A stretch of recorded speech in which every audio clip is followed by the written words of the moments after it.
in the law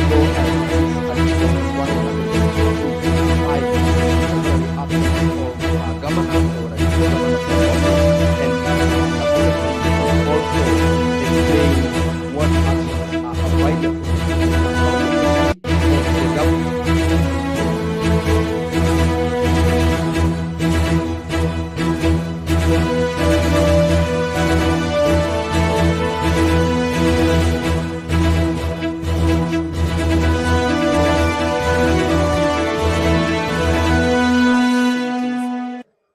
As provided for in the Constitution is that every person has inherent dignity and the right to have the dignity respected and protected, and every person has the right to freedom of movement. This is a bill that seeks to allow that patients as well as corpses are not detained by health facilities.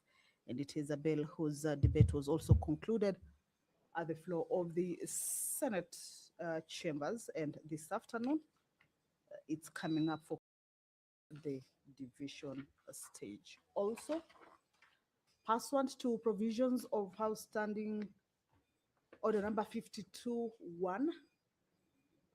where members of the Senate make statements this afternoon, the Honorable Senator for Nandi, Honorable Samson Cherargei, will be making a statement concerning the centenary celebrations of Kapsabet High School. And in this particular statement, the member will be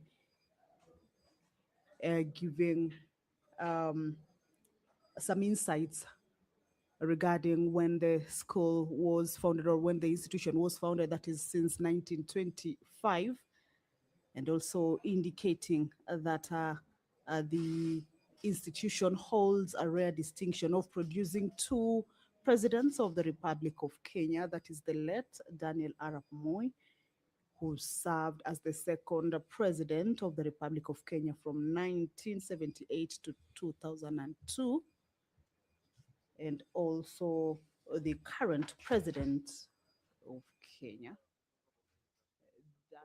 Therefore, we proceed with the business of the day. Settle down, honorable senators.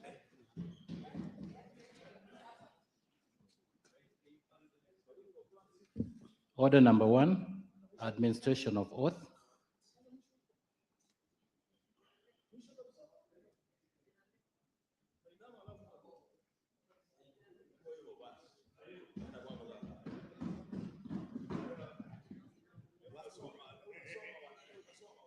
Order number 2, communication from the chair. Order number 3, messages. Order number 4, petitions. Order number 5, papers. Senate Majority Leader.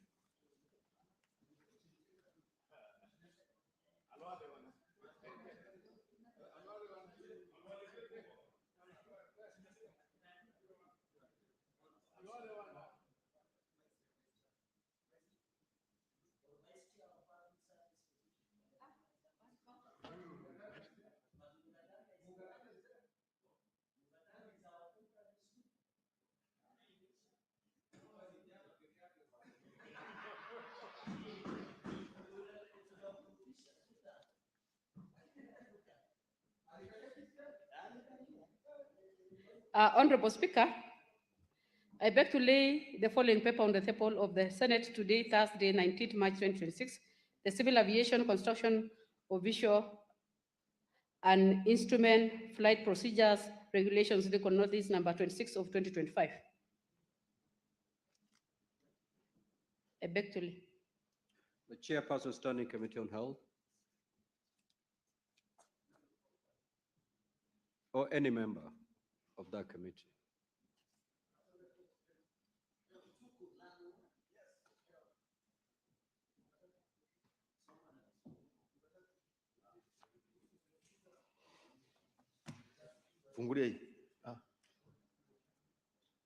Thank you, Mr. Speaker. Mr. Speaker, I beg to lay the following paper on the table of the Senate today, Thursday, 19th March 2026, report of the Standing Committee on Health, on the County Oversight and Working Engagement to Kiambu County on 10th November 2025. Thank you, Mr. Speaker. Next order.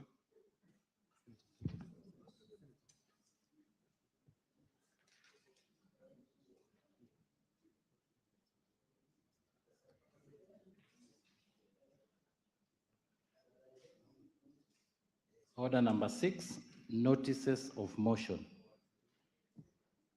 The Chairperson, Standing Committee on Health.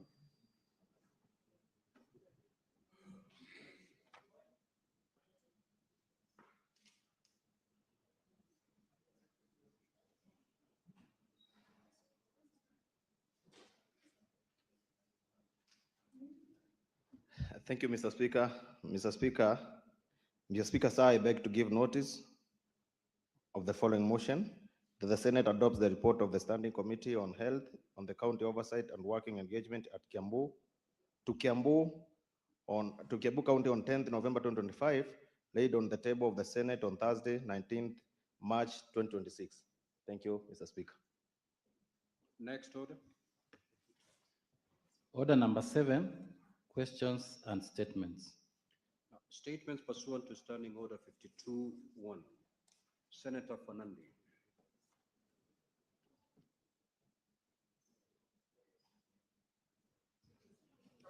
Mr. Speaker, sir, statement on centenary celebration of Kapsabet High School. Mr. Speaker, sir, I rise pursuant to Standing Order 52-1 to make a statement on a matter of national importance regarding the centenary celebration of Kapsabet High School, Kapsabet Town, Nandi County, an institution that has for the last 100 years played a pivotal role in shaping Kenya's leadership, promoting academic excellence, and contributing immensely to the development of our nation. Mr. Speaker, sir, founded in 1925 as a government African school, Kapsabet, during colonial period, Kapsabet High School, as was known before Kapsabet Boys, was established to provide a secondary education to African students at a time when opportunities for quality educations were extremely limited. Over the decades, the institution steadily grew in stature and reputation to become one of Kenya's premium national schools, distinguished by its strong tradition of discipline, scholarship, and leadership formation. Mr. Speaker, sir, for a century, this great institution has nurtured generations of young men who have gone on to serve our country and the international community in various capacities. As a proud alumni of admission 8708 from 1 West to Form 4 West of Kapsabet High School, I stand before this house with a deep sense of honor and pride to celebrate the centenary of Kapsabet High School, a school that has shaped generations of leaders who continue to serve our nation with distinction. The school has become widely recognized as a cradle of leadership, producing distinguished alumni who have excelled in governance, public service, business, academia, sports, and other fields of national and global significance. Mr. Speaker, sir, notably Kapsabet High School holds the rare distinction of producing 2 presidents of the Republic of Kenya. I don't know of any other school. The late Daniel Toroitich Arap Moi, who served as Kenya's 2nd president from 1978 to 2002, as a proud alumnus of this institution and one of its most distinguished benefactors. Equally, and I want Senator Sifuna to listen to this, Excellency William Kipchirchir Samoei Arap Ruto, the 5th president of the Republic of Kenya, also passed through the halls of this great school, further underscoring the institution's long-standing, went through the school, standing tradition of nurturing leaders, Mr. Speaker, who shaped the destiny of our school. Mr. Speaker, sir, beyond the presidency, the institution has produced numerous distinguished leaders who serve Kenya with dedication and distinction, including myself.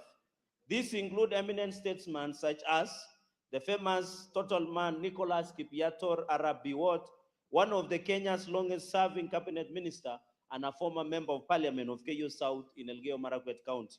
Honorable Henry Kiprono Kosgei, 30 years serving member of parliament of Tindret in Nandi County, and a former minister for industrialization, education, among others. Kipruto Arab Kirwa, former member of parliament for Cherangani and a minister for agriculture, and of course the late Jean Marie Seroney, who was my grandfather, respected parliamentarian and former deputy speaker of the National Assembly, who was widely admired for his courage and commitment to democratic ideals. Mr. Speaker, sir, the school has also produced many leaders who continue to serve our country within parliament and the devolved system of government, including the governor of Nandi, the member of parliament of Chesumei, and former Nandi's member of parliament, Alfred Kipto Keter, among other distinguished leaders who continue to make valuable contributions to the governance and development of our country. Mr. Speaker, in addition to political leadership, Kapsabet High School has produced distinguished professionals who serve the country with excellence in public administration and other sectors. Among them is Dr. Richard Belio Kipsang, who has served for the last 13 years with distinction as a principal secretary in various ministries, contributing significantly to strengthening a public service in the Republic of Kenya, as well as Dr. Chris Kipto, the principal secretary of the National Treasury, who has played an important role in the national economic management and public finance administration. Mr. Speaker, sir, the school's influence also extends beyond governance and public administration and to the international arena through sports and other global platforms. Among its distinguished alumni was my classmate, Julius Diego, the Olympic silver medalist and world champion in javelin, whose remarkable achievements have brought honor and pride to Kenya on the global stage. Mr. Speaker, sir, the centenary celebration of Kapsabet Boys, which was presided over by the Chief Guest, His Excellency Dr. William Kipchirchir Samoei Ruto, marks not only a significant milestone in the history of the institution, but also an important moment of reflection for our country.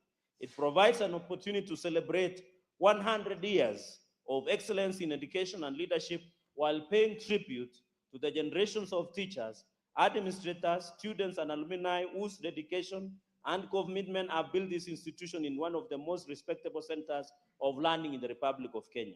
Mr. Speaker, sir, this historic milestone also reminds us of transformative power of education in shaping societies and building strong foundations. For the last 100 years, Kapsabet High School has consistently demonstrated that investment in education is ultimately investment in leadership, national unity, integrity, and sustainable development. The school has nurtured young men from diverse backgrounds and equipped them with knowledge, discipline, values necessary to contribute meaningfully to the progress of our country. Mr. Speaker, sir, in conclusion, as the institution embarks on the second century, it is my sincere hope that it will continue to uphold the values of discipline, integrity, academic excellence, and service to the nation that have defined it for the past 100 years. I also urge the alumni, fraternity stakeholders, and well-wishers of this great school to continue supporting its growth and development through mentorship, infrastructure development, and scholarship opportunities so that it may remain a beacon of excellence and leadership for generations to come. In conclusion, I congratulate alumni, students, and entire fraternity of Kapsabet High School, which continues to distinguish itself, Mr. Speaker, from schools who like polling stations. For this remarkable and historic milestone, may this centenary celebration renew the institution's enduring legacy of excellence and inspire to continue nurturing generations of leaders who will serve our nation with integrity, patriotism, and unwavering for many years to come. I thank you, Mr. Speaker, sir.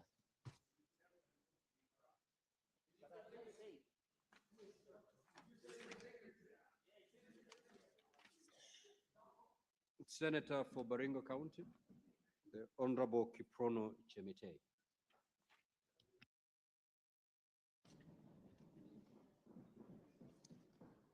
Thank you, Mr. Speaker, for this opportunity you've given me to make a statement in the House. Mr. Speaker, I rise pursuant Standing Order number 51 to seek a statement from the Standing Committee on National Security, Defense, and Foreign Relations on matters county-wide concern regarding proliferation of illicit alcohol in Baringo. Mr. Speaker, on 16th February 2026, the residents of Eldamaravine town in Baringo County took to streets to protest against the widespread sale of consumption of illicit alcohol in the area, which has been attributed to death of at least 10 people since December 2025.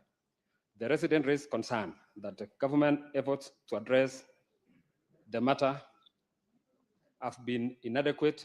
There was urgent need for comprehensive review and the existing regulatory framework and enforcement measures. Mr. Speaker, in my statement, I will seek the committee to address the following. One, the number of persons arrested for the manufacture, of distribution, and sale of illicit alcohol in Eldamaravine town and across Baringo County from January 2025 to date, including details how many those arrested have been prosecuted, convicted, and sentenced. Number two, Mr. Speaker, to initiate and attack by the national government and the county government of Baringo to support the rehabilitation, treatment, individual and affected alcohol and substance use disorder. Mr. Speaker, number three, whether the national authority to the campaign against alcohol and drug abuse, popularly known as NACADA, has any plans conducting community level awareness campaigns in Baringo County to educate residents on dangers of illicit alcohol and discourage of consumption. Last, Mr. Speaker, the reforms being considered to address existing regulatory and enforcement gaps to control of illicit alcohol, including specific measures to strengthen monitoring mechanism and enhance coordination among relevant national and county agencies. Senator Kiprono Chemitei, Baringo County, dated 6th March 2026. Thank you, Mr. Speaker.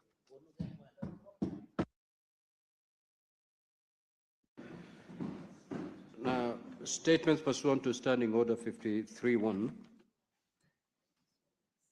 I think that has already been taken by the Honorable Chemitei. That was the only statement under Standing Order 53-1. Statement pursuant to Standing Order 57-1, the Senate Majority Leader.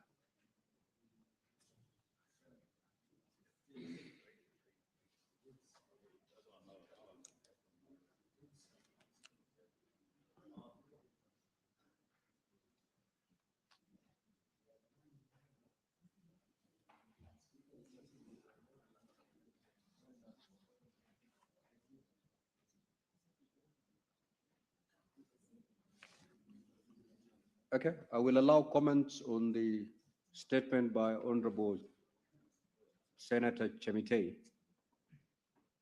for a period of not more than 15 minutes. Senator for Makueni County.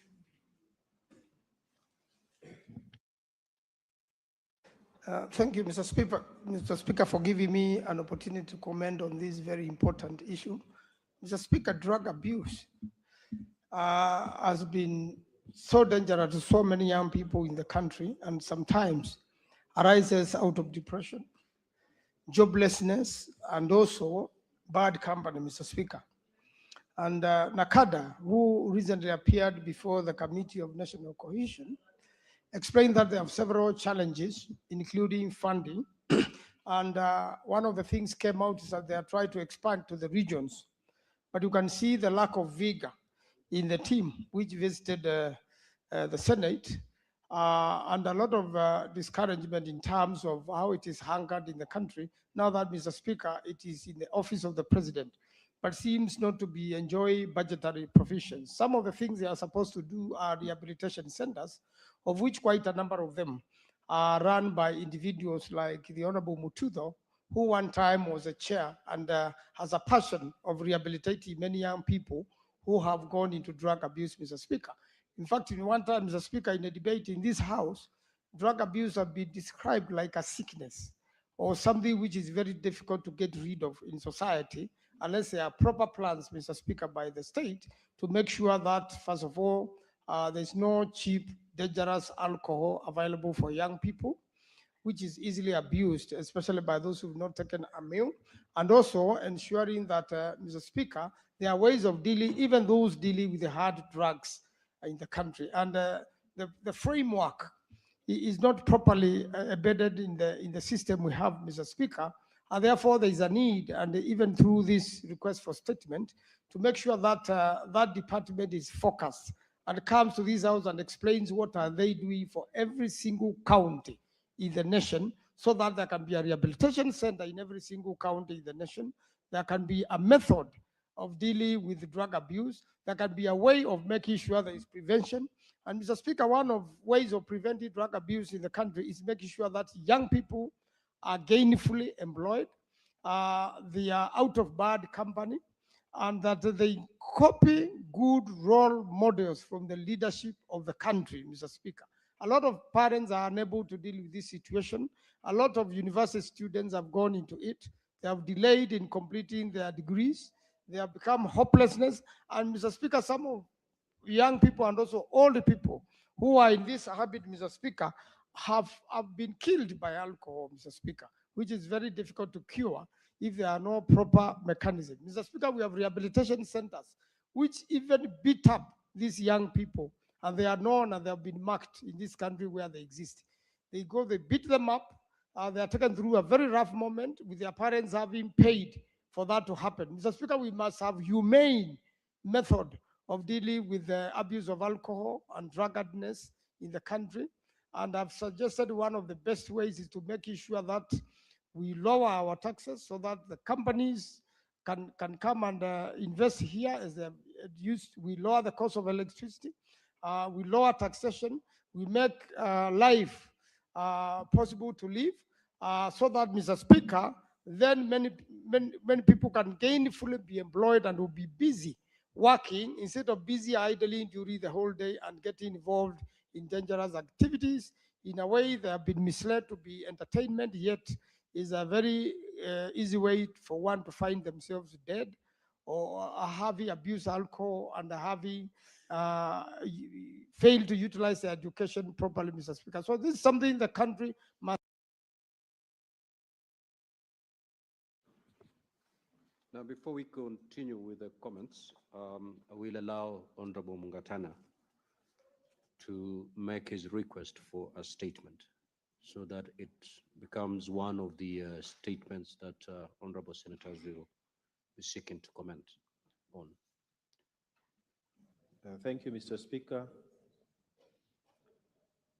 Mr. Speaker, I rise pursuant to Standing Order 53-1 to seek a statement from the Standing Committee on Justice, Legal Affairs and Human Rights on a matter of county-wide concern regarding the status of prosecution of corruption and economic crimes arising from the county government of Tana River by the Office of the Director of Public Prosecutions, ODPP. Mr. Speaker, corruption, abuse of office, and misappropriation of public resources continue to rise within the county government of Tana River, despite the county's pressing development needs.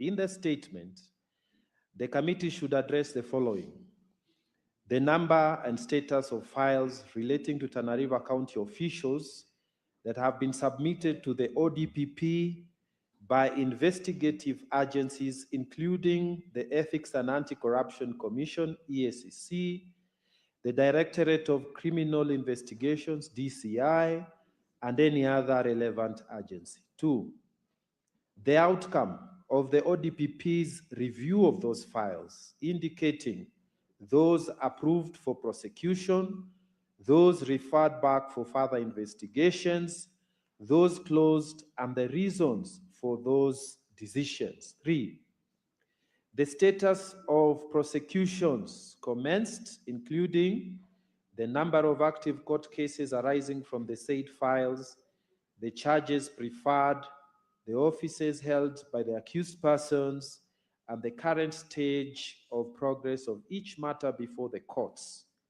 4, the measures and recommendations made by the ODPP or other relevant agencies to the county government of Tana River to strengthen accountability, prevent abuse of office, and deter further corruption and economic crimes. Senator Dr. Danson Mungatana, Senator Tana River County. Thank you, Mr. Speaker. Senator Chimera.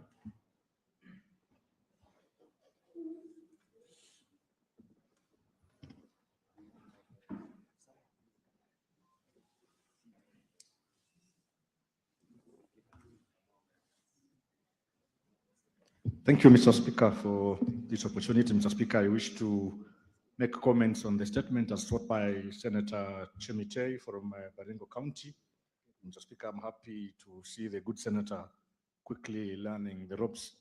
Now I understand why the good people of Baringo sent him to this honorable house, Mr. Speaker. Mr. Speaker, let me first begin by saying the rise of illicit alcohol and liquor in this country, Mr. Speaker, is becoming a serious problem, especially to the lives of the young men and women of this great nation, Mr. Speaker. But Mr. Speaker, this problem has continued to exist because of a huge inefficiencies from our law enforcement agencies, Mr. Speaker, especially those people who serve under Ngawa, Mr. Speaker. It is practically impossible for them not to know that there is proliferation of illicit liquor happening all over the country, Mr. Speaker. And Mr. Speaker, it is time that we really call to extreme measures and actions against Ngawa officers, because they're the ones who are charged and tasked with the duty of making sure that such liquor does not really find itself and access to the market, Mr. Speaker. Mr. Speaker, sometimes back when the good honorable former Deputy President Rigathi Gachagua was in office, Mr. Speaker, the only thing perhaps he could do then, and what he knew best perhaps, Mr. Speaker, was he attempted to sanitize this whole issue of, and I repeat the word attempted, Mr. Speaker, because he didn't go as far as making sure this question is strongly combated and addressed, Mr. Speaker. Mr. Speaker, we have access of this liquor even to young school-going children, Mr. Speaker. And Mr. Speaker, there must be a legal framework that this House or the other House, Mr. Speaker, must come up with towards making sure that this issue is nipped in the bud before it grows into a cancer, Mr. Speaker. Mr. Speaker, it might interest you that I, Senator Chimera from Kwale, I am proposing amendments to the Alcoholic Control and Drinks Act, Mr. Speaker, so that we are able, instead of allowing our young men to participate in the promotion, in the sale, in the manufacture, distribution, and supply of illicit liquor, Mr. Speaker, but let them be allowed to have access to what will be affordable traditional brew, Mr. Speaker. Traditional brews, Mr. Speaker, like, and I'm happy the good senator from Kisii is stamping his feet, like Busa, Mr. Speaker, from Western Region, Muratiena from Senator Nyandaro's area, and our Mnazi, Mr. Speaker. Mr. Speaker, I'm sure you know Mnazi. And Mr. Speaker, I would be shocked if you are seated there today and you're not a beneficiary of this Mnazi thing, Mr. Speaker. I know in your life, Mr. Speaker, you have benefited greatly from Mnazi, Mr. Speaker, either by way of partaking in Mnazi, Mr. Speaker.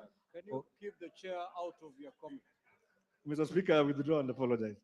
But Mr. Speaker, it is common knowledge that some of us from the coast have actually gone to school through the sale of Mnazi, Mr. Speaker. And I dare say Mnazi hoye, Mr. Speaker. And Mr. Speaker, I'll be bringing to this floor amendments aimed at making sure that our people in Kenya. Senator for Nairobi City County.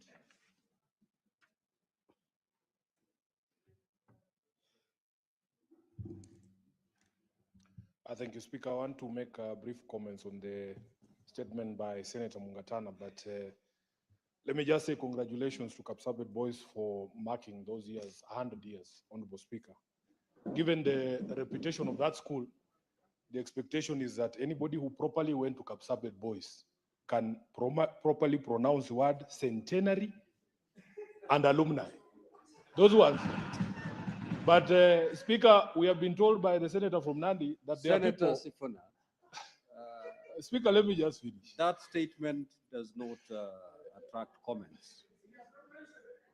That statement It was made I'm not speaking on the under statement. 52-1. I am not replying to the statement, Speaker. I'm just saying it has been brought to my attention. But it has been also confirmed that there are some people who passed through and the others who went to that school. So you can tell. Those ones who passed through, we can tell. And I would really want an opportunity to go to that school so that Senator they tell Sifuna, us. make your comments on the other statement. Yeah, so that they tell us if they are proud of some of these names that have been thrown around here, the word Ruto and these others. They will tell us themselves as an institution. But Speaker, Senator Mungatana knows that I'm a member of the Public Accounts Committee. Senator, we are working very hard to be able to deliver a report here to this House on the consideration of the reports of the Auditor General for the financial year 2024-2025. One of our biggest frustrations as a committee, and this is something that previous members of the committee will also attest to, is that we have made multiple recommendations. In fact, sometimes we get so frustrated, Chair, that we call, we harass, we have an EACC liaison officer that sits with us in that committee. It is very frustrating, Honorable Speaker, that you can find clear evidence of malpractice, even some that are admitted by the county entities themselves. But the progress of investigation and prosecution has been so slow that sometimes we just appear like people who are there to lament. I will tell you, Senator Mungatana, that when we ask our EACC liaison officer who sits in our committee, whether she has a tool that enables her to track the recommendations that we've made as a committee and also to be able to report back and say, this is the status of investigations, these are the findings of the investigators, these are the recommendations of the ODPP. She doesn't have that capacity. And it is something that we've continued to challenge the EACC, that for as long as we as a house have no mechanism of knowing or following up on some of our recommendations, it becomes very difficult for accountability to happen. And then lastly, Honorable Speaker, we also have seen a situation, Honorable Mungatana, that out of some of the conversations we have in the committee, you will see the EACC, without conducting proper investigations, they will just run to arrest a governor. And there's so much, it is done with so much drama. And the expectation in the public and even for us as senators in the committee is that they actually have evidence. We saw this with the governor for Trans Nzoia, the Honorable George Natembeya. He was arrested with so much drama, Honorable Speaker, only for the court to drop those charges just recently. So we want to continue to push that the ODPP and the DCI must do proper investigations and bring some of these things to a close. I thank Senator Joyce Correa. Yeah, thank you very much, Honorable Speaker. Allow me also to congratulate Honorable Cherargei for the statement that he has brought on about Kapsabet, one of the schools that is really performing so well and producing. Senator Joyce. Yeah, Honorable No comments Speaker. on that statement. Yeah, thank you, Honorable Speaker. Honorable Speaker, I just wanted to comment on the statement that was brought forward by the Honorable Senator from Baringo on the issues of illicit brew. Honorable Speaker, this is one of the challenges that we are having, which is affecting most of our youth.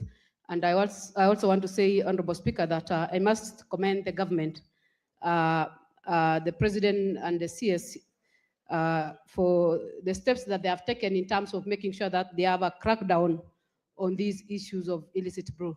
Honorable Speaker, when you try to see what is happening across the country, you find that most of our youth have been having a lot of health issues because of these drugs, Honorable Speaker. We have the issues of health, we have the issues of the diseases, we have the issues of mental health. To an extent nowadays, Honorable Speaker, despite the fact that we've been having, as a committee on cohesion, matters on employment of the youth in this country, Honorable Speaker, a number of them are facing mental challenges because of these drugs, Honorable Speaker. So it is high time that we rise to the occasion and make sure that we streamline these issues that are affecting our youth to an extent that they are really addicted to even an extent that they cannot be able to work, despite the fact that this is the age that we need to really assist this country in terms of development and in terms of service delivery, Honorable Speaker. Honorable Speaker, we've also seen a number of them dying because of these drugs, because of a lot of frustration. Others are talking about issues pertaining unemployment. Others, Honorable Speaker, are challenged in terms of even the working environment. And we've really seen this becoming a big challenge in this country. And if the House or if the relevant ministry can raise the occasion and make sure that they streamline and even be able to apprehend, especially the producers of these drugs, Honorable Speaker, we will be able to have a better generation. Otherwise, I support Honorable Speaker. Thank you. Senator Beatrice Ogola. Honorable Speaker, I rise to support the statement by the Senator of Baringo on illicit alcohol in Baringo County and not limited to Baringo County, Honorable Speaker. Honorable Speaker, as I rise with a broken heart as a parent because I know what happens to our young ones and how pained parents are when they see their young ones affected by the illicit alcohol. Honorable Speaker, as a country, we should stop looking at the issue of alcohol as a social issue.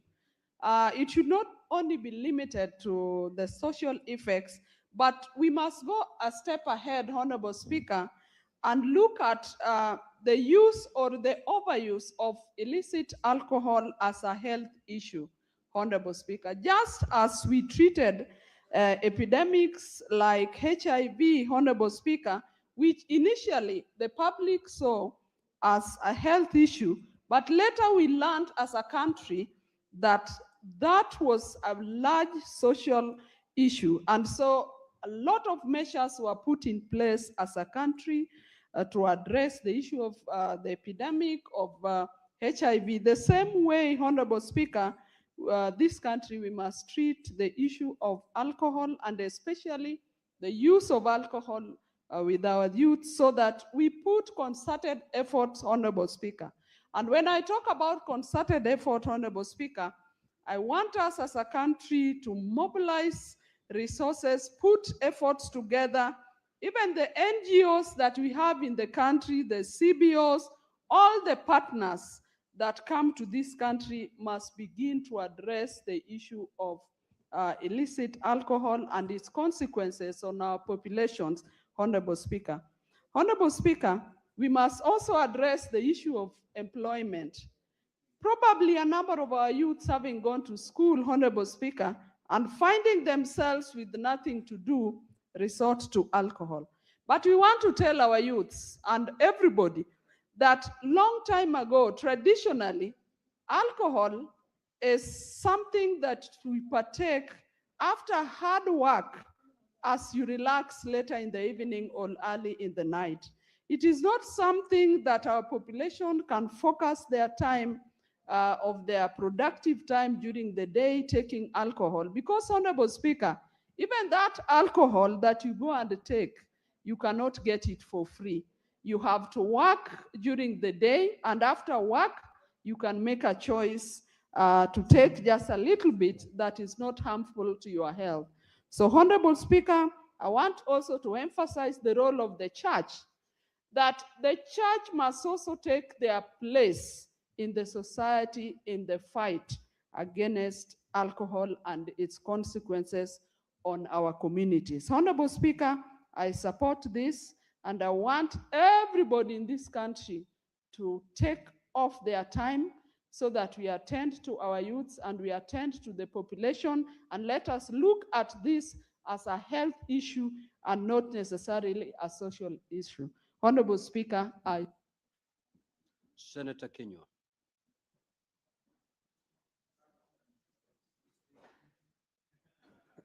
Bwana Spika, asante kwa kunipa fursa hii. Nataka kumpongeza Senator wa Baringo Kiprono Chemitei kwa kuleta taarifa hii. Bwana Spika, pombe hii haramu imekuwa ni janga kubwa na tishio kwa afya ya umma. Bwana Spika. Bwana Spika, pale Eldamaravine tarehe 16 kulikuwa na maandamano makubwa kwa sababu kutokea Disemba mpaka sasa zaidi ya watu 10 wamekufa, Bwana Spika. Kwa hivyo hili janga ni janga ambalo linasumbua sana Wakenya, lakini Bwana Spika, inapaswa ikumbuke vizuri ya kwamba aliyekuwa naibu wa rais wa Jamhuri ya Kenya Mheshimiwa Rigathi Gachagua alikuwa amepigana na hizi pombe haramu na vile vile haya madawa ya kulevya. Bwana Spika, nakumbuka sisi watu wa kutoka Bonde la Ufa tulikusanyika tukiwemo Joyce na wale wengine pale Nakuru tukilivalia hili swala juga, kwa sababu pombe hii haramu isipopiganwa nayo, Bwana Spika, itaharibu sio tu nchi lakini maisha wa Kenya. Lakini Bwana Spika, ni mpaka tujiulize sababu ya hii pombe haramu kuwa inaendelea kuongezeka ni nini? Jambo la kwanza Bwana Spika ni umaskini na ukosefu wa ajira. Kwa hivyo wakati watu wanapokosa ajira wanajitosa katika haya mambo ya kutengeneza hizi pombe haramu kwa sababu wanapata wateja kwa urahisi, Bwana Spika. Jambo lingine ambalo linaleta hii pombe haramu kuenea, Bwana Spika, ni bei yake ni nafuu ukilinganisha na pombe ambayo zimekubalika. Kwa hivyo kwa sababu ya watu ukosefu wa pesa wanaendelea kubugia hizi pombe, Bwana Spika. Vile vile Bwana Spika, ufisadi na ulegevu wa asasi za usalama ambazo zimepewa hayo majukumu. Bwana Spika, unapata wale ambao wanatengeneza hizi pombe wanatoa hongo, wanatoa mlungula kwa hawa maafisa wa usalama na wanawakinga. Kwa hivyo wanaendelea kutengeneza hizi pombe na wananchi wa Kenya wanaendelea kuumia. Bwana Spika, ukweli usemwe, kwa sababu wanasema mgala muwe na haki umpe. Vile vile utamaduni wetu, nilisikia wakati Chimera alipokuwa akiongea watu wakimpigia makofi. Lakini vile vile hizi pombe busaa na zile zingine ambazo zimesemwa, basi unapata watu wanatupitia hiyo njia wakileta hizi pombe ambazo ni haramu. Kwa hivyo Bwana Spika, ninaunga mkono taarifa iliyoletwa. Senator Richard Onyonka.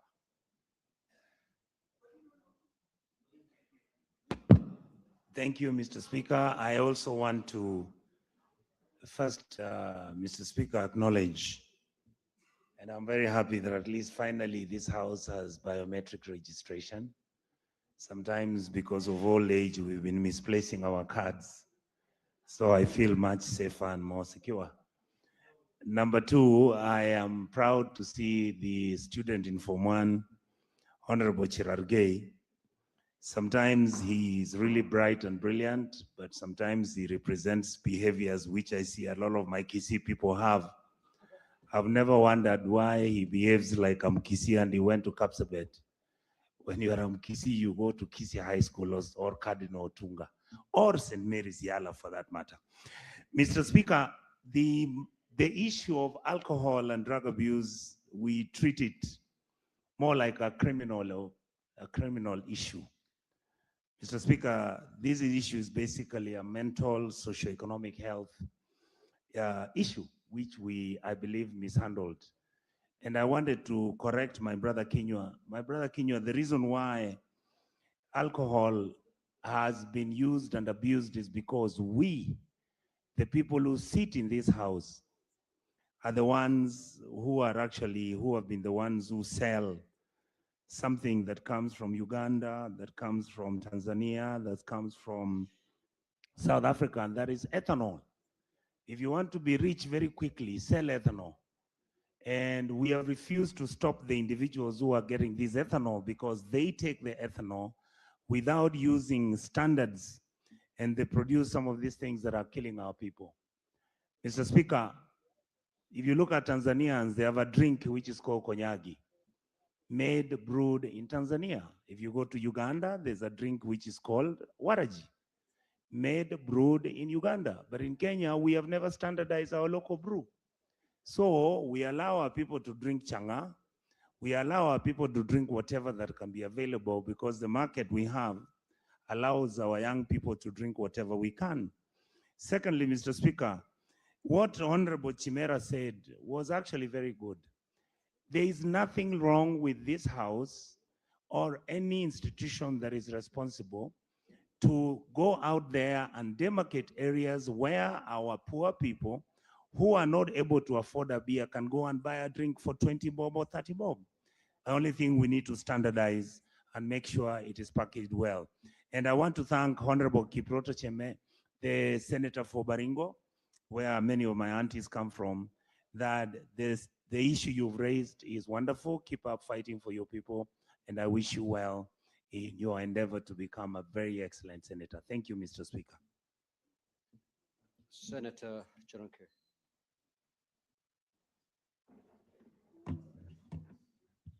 Thank you, Mr. Speaker, sir.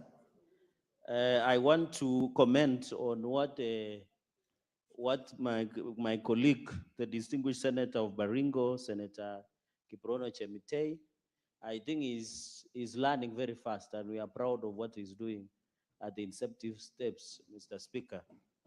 And also, Mr. Speaker, to discourage people who went to schools that has used our polling stations, to know some of us are proud of Kapsabet boys. Mr. Speaker, on the issue of alcohol and illicit brew, I'm happy that the ministry has given chiefs of what we call National Government Administration Police Unit.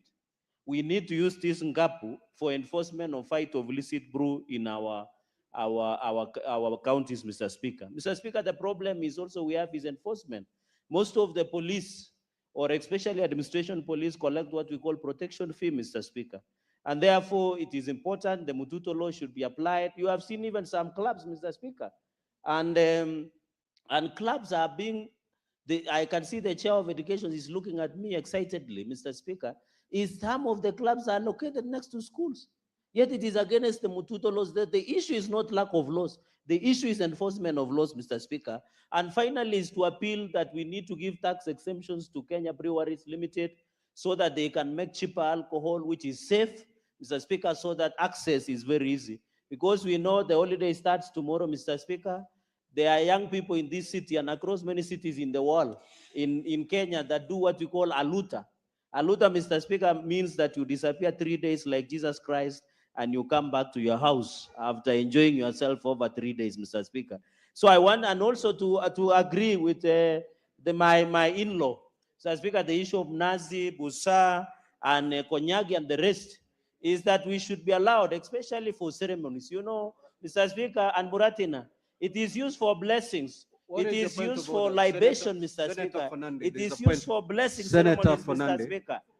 Senator Fernande, there's a point of order.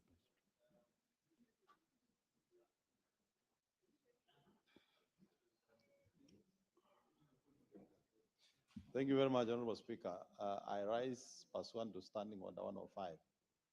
Is it in order for the distinguished Senator of Nandi to mislead the House and the nation that Kapsabet Boys is not used as a polling station, yet is in this House, courtesy of the votes that are being cast in polling stations, Honorable Speaker?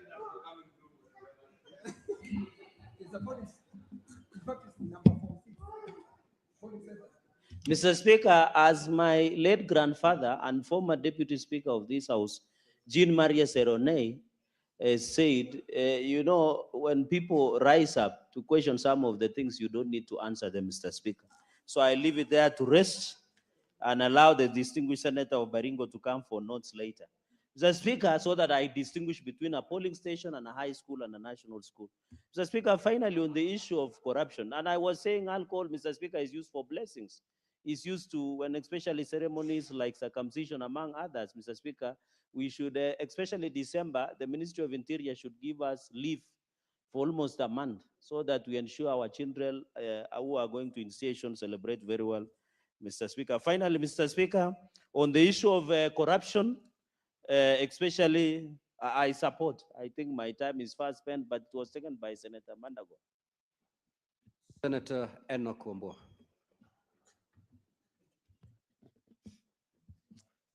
Thank you, Mr. Speaker. Mr. Speaker, I want to first make a comment on the statement issued by the Senator of Tana River, Senator Mugatana, my neighbor. Speaker, the issue of corruption in county governments has really become an issue of serious concern, not just to this house, but to every Kenyan, everywhere. And I'm happy, Mr. Speaker, that this statement has come from Senator Mugatana at such a time as this. Because last night, Mr. Speaker, as I watched news, I got very disturbed. And one of the disturbing issues that I saw there was the rate at which county governments are absorbing development funds. Tana River is absorbing only 3% of its development funds, Mr. Speaker. Which means then even if they have budgeted billions of shillings in development, a lot of that money stays unutilized. And yet when you go there, you'll find hospitals that have stalled, projects that have stalled. You'll find there, Mr. Speaker, ECD centers that have stalled. You will find dams that are halfway done, markets that are not done. Mr. Speaker, there is need for a broader and deeper conversation about the performance of county governments, especially the absorption of development funds. Mr. Speaker, the whole essence of devolution, if I understand it well, and I know I do, is that it was supposed to make sure that people determine their own development agenda, and that when county governments then plan for that development, then there is proper execution, so that it is not just people seated in boardrooms in Nairobi deciding on what needs to be done in Marsabit, or in Laikipia, or in Bomet, but the people of those specific areas determine their own development agenda, and they participate in making budgets to finance their own development. Mr. Speaker, as I said, there is need for a deeper and wider conversation around that issue of corruption and the rate of Honorable Senators, we have fully utilized the 15 minutes that I had allocated for comments. We will therefore proceed to the next order. Clerk.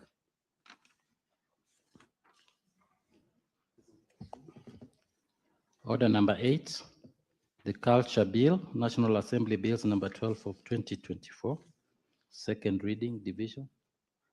That order is deferred. Next. Order number 9, the Public Audit Amendment Bill, National Assembly Bills number 4 of 2024, second reading, division. That order is deferred. Order number 10, the Health Amendment Bill, Senate Bills number 12 of 2025, second reading, division. That order is deferred. Order number 11, motion, report of the Third Commonwealth Parliamentary with the Disabilities Africa Region Conference held in Lusaka, Zambia, 24th to 28th February 2025. Resumption of debate interrupted Wednesday, 18th March 2026, morning sitting. The interruption of debate, Senator Joyce Korir had the floor, and you have a balance of 13 minutes. You may take them or you may rest.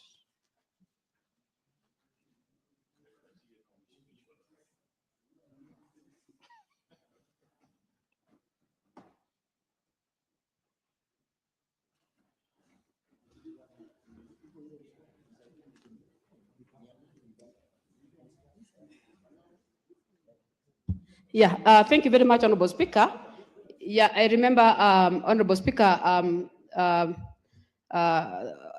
that I was contributing on this report on the Commonwealth parliamentarians on the issues of people living with disability. And I want to say, Honorable Speaker, despite the effort that has been taken by the the government, the Kenyan government, in terms of making sure that they incorporate the people living with disability or pupils living with disability with within the primary schools. And they have also gone to an extent of doing or providing the ramps in a number of buildings. We still have a lot of shortages, Honorable Speaker. And by so saying, Honorable Speaker, we have a number of people living with disabilities within our villages who are still languishing in poverty, Honorable Speaker. I want to say, Honorable Speaker, that it would be prudent for the ministry or the relevant ministry to come out with a formula of how they can have these people or the data of these people living with disability. Despite the fact that we have the cash transfers that are meant for these people, Honorable Speaker, you find they are given peanuts, that is 2,000 shillings per household, Honorable Speaker. And the challenges are so much, Honorable Speaker. They can't use it even to pay fees. They can't use it even for basic needs, Honorable Speaker. So I think it is a high time, Honorable Speaker, that we need to relook at the whole issue of capturing the data across the country so that at least we can be able to ascertain the number of disabilities per county, Honorable Speaker. And not only that, we also need to ascertain the number of ongoing school-going students. We also need to ascertain the number of families that are having extreme issues of poverty, Honorable Speaker. I'm saying this, Honorable Speaker, because even as we speak now, I'm trying to put up a house to one of the families in Bomet, where they have 3 children living with disability, and the family is living in a total or a very deplorable state, Honorable Speaker. So I want to say that we cannot be able to do it as individuals, but if the government can take an initiative, just like other countries where these people living with disabilities are being taken care by the government, and we need to set up an independent body that is supposed to be just looking at these people, Honorable Speaker, so that their issues can be addressed amicably, Honorable Speaker. It's not enough. We have the representation within the county assemblies, we have the representation within the National Assembly, but still their issues are not addressed, Honorable Speaker. Despite the fact that the government have come up with a number of programs, the issues of the cash transfers, sometimes you find the women reps also trying their best in terms of making sure that there's a system in terms of starting their businesses, Honorable Speaker. I want to say it's still a challenge in this country. We still have a lot of them who are not captured, Honorable Speaker. There is even the issue of registration, where they have to go far to be able to be registered, Honorable Speaker, which of course I would want to believe, Honorable Speaker, if we can have a way as a government where they can move to the villages to make sure that they do the registration at the grassroots level, Honorable Speaker, we will be able to sort out these menace once and once for all. And we will be able to assist these people, and I can say away from politics, Honorable Speaker, because sometimes, for example, when we are going for campaigns, most of the time you find things that are happening are just being done because of political mileage, Honorable Speaker, which I believe this should not be happening, especially for these people living with disability, Honorable Speaker. When you finish, when you make a visit to their families, you really find, you really see the way they are going through a very rough time, Honorable Speaker. Even the parents of these children, Honorable Speaker, cannot do anything. A number of them are not employed. So they need to leave their children, their kids inside the house to go look for their daily bread. And it becomes difficult. Some of them even doesn't have assistive devices that they can assist even these children to even be able to move around, Honorable Speaker. So it becomes a challenge, which I want to say that we need to relook at this, Honorable Speaker. I know there is a bill that was passed by Honorable Asige, but I want to believe, Honorable Speaker, that there are a number of amendments that we need to come up with, because I still believe that this issue is not adequately addressed, Honorable Speaker. So I am of the idea that we have to relook at this, and I want to say that I must commend the parliamentarians for really touching on this issue, but I still want to believe that we have a long way to go. We need to sort this issue once and once for all. We need to have an independent body that is dealing with people with disability. We need to have the correct data. We need to have all of them who are supposed to be assisted or who are vulnerable they must be in the list of those who are being assisted by the government. And I also want to urge the government that, or through the relevant committee, that we need to look at the ways of increasing these 2,000 shillings that are being given, or the stipends that are being given on monthly basis, Honorable Speaker, because it's a challenge. You find also another, I was seeing yesterday during the registration in some of the counties, and you find an elderly who is at the age of 60, who has not been able to register as a citizen, Honorable Speaker. And you find if those people are not registered just because of the, I can talk of the fastness of the county and the vulnerability and understaffing in some of these ministries, Honorable Speaker. What of these people living with disabilities who cannot go anywhere, Honorable Speaker? So it's high time that we need to move to the grassroots and make sure that we have all these details at hand, so that as we are planning, as we are budgeting, we be able to budget and make sure that all these families are assisted, Honorable Speaker. Otherwise, I support. Thank you. Senator Sigay.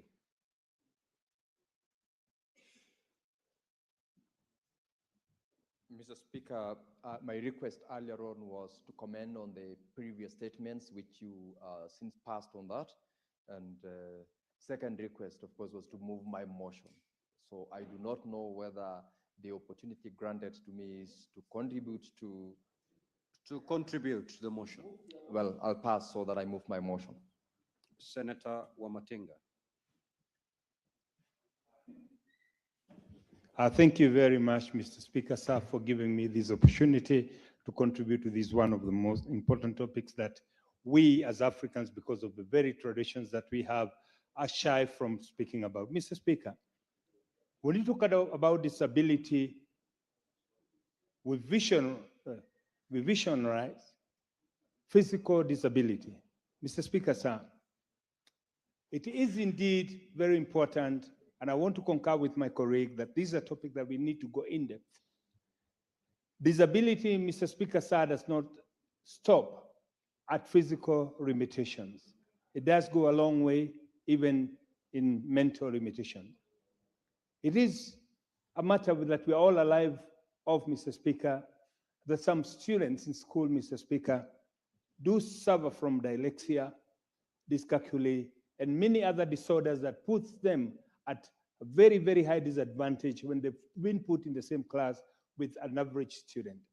These are some of the issues, Mr. Speaker, that we must, as a country, we must build the capacity for the teachers in school, for the community, and indeed for the larger society to be able to take notice that there are kids who suffer from these disorders and therefore do need a lot of attention. Mr. Speaker, in developed countries, we know that kids who are gifted differently sit for different exams. This is one of the few countries in this part of the world that generalize the exam for everybody and expect that everybody is going to perform well without taking note of the limitations that the students have. And therefore, Mr. Speaker, it is imperative that we as a society, we as parents, we as teachers, that we start now taking into account this disability that affects pupils alike from early age. Mr. Speaker, it may not be understood by a common person how disheartening, how demotivating, how demoralizing it can be for an average student who's been put into the same classroom with someone who's suffering from dyslexia, and they're supposed to perform the same way.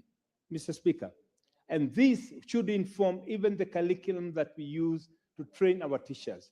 This should inform the curriculum that we use even to teach our kids in school, because we cannot equate two pupils learning who do not have the same capacity in terms of their mental capacity to be able to undertake the same exam. And therefore, Mr. Speaker, as we explore this subject of disability, it must be defined further. It must be broken down into smaller units. We must go down, Mr. Speaker, to not only those sitting on wheelchairs, not to those who are blind alone, but Mr. Speaker, we must go deep down further to those who also have limitations, mental limitations, by the nature of the some limitations that they have, so that we are able also to design a curriculum for them that will take care of them, and also carry them along. Mr. Speaker, as I was listening somewhere in a meeting that I attended yesterday, and I had an opportunity of interacting with children who suffer from different forms of disability. I was surprised how gifted they are if their talents are nurtured right from the right age, Mr. Speaker. A child who can barely speak, as Tamara, Mr. Speaker, when they get a mic and they start to sing, Mr. Speaker, you would barely believe that they have any challenge. But that is only possible if that's recognized right from the word go, nurtured, and most important, Mr. Speaker, encouraged to take that flow. Mr. Speaker, same as those students who are gifted in arts. Some of them, Mr. Speaker, very, very, very good, very, very, very talented. But once they're pushed into the normal curriculum, Mr. Speaker, they lose the touch and their talent gets wasted along the line. They end up getting wasted. And therefore, Mr. Speaker, we as a House, we must be in the front line in ensuring that we capture all the categories of disability, but most importantly, the allocation, as has been said by my colleague, the allocation that's given to them, Mr. Speaker, it is barely enough to see them through. Having said that, Mr. Speaker, it is also imperative that we conduct a lot of civic education. We know that Africans, most of us, because of the very way that we've been brought up, we are mostly ashamed of saying that we have children or we have families that are able differently. And that is why, Mr. Speaker, we must go back to where we were and conduct civic education and saying that being differently able does not mean disability. That being disabled, Mr. Speaker, does not mean that you are not able-bodied, because we've seen heavily talented children, heavily talented people. I do remember in our time, Steve Wonder, who was one of the greatest musicians who's ever lived in his time, that he was a bright person, but that never limited him from becoming one of the greatest singers of all times. Mr. Speaker, therefore, I do believe that it is important for this House, it is important for we as a country to acknowledge and to take note that there are people, yes, rather than those who are just physically and visibly disabled, there are others who have mental challenges. Some of these conditions, Mr. Speaker, you are not able to detect them from the onset. And therefore, it is important that we train our teachers so that they're able to detect these cases as early enough, right from early childhood, and therefore these can be mainstreamed to ensure that their talent does not get eroded, their confidence does not get eroded, and most importantly, that they walk the journey depending on the challenges they have to ensure that the talent that they have does not go to waste. Thank you, Mr. Speaker. I support. Senator Manda.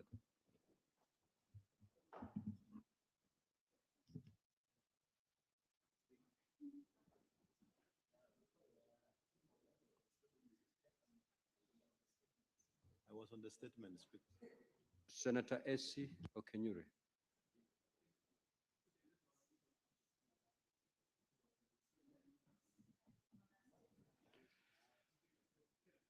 Clerk, do you have quorum so that I proceed to put the question now that we have nobody wishing to comment further?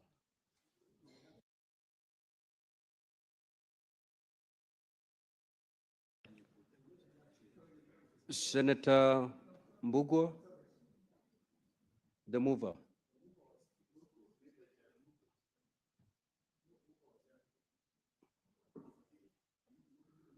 Is the mover present, clerk? All right, I'll then proceed to put the question.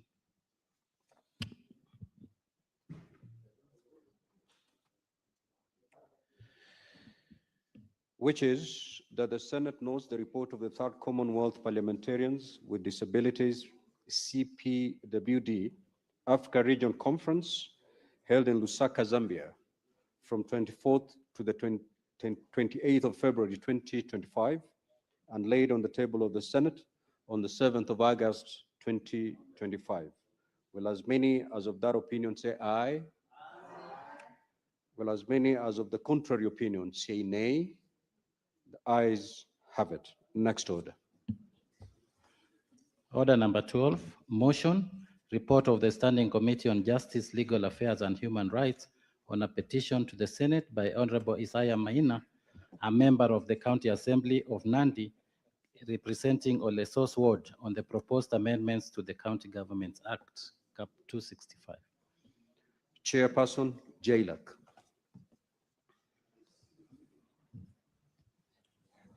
Thank you, Honorable Speaker.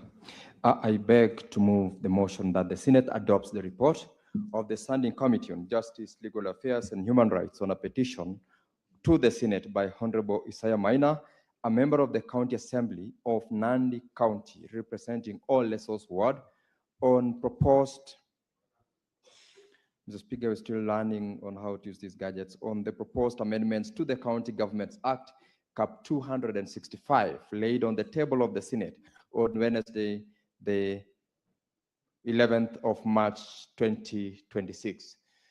Mr. Speaker, this report, the report to this petition is in the gadgets, and I would like to request members to have a look at it because we received the report, the petition, Mr. Speaker, on the 23rd of September, 2025.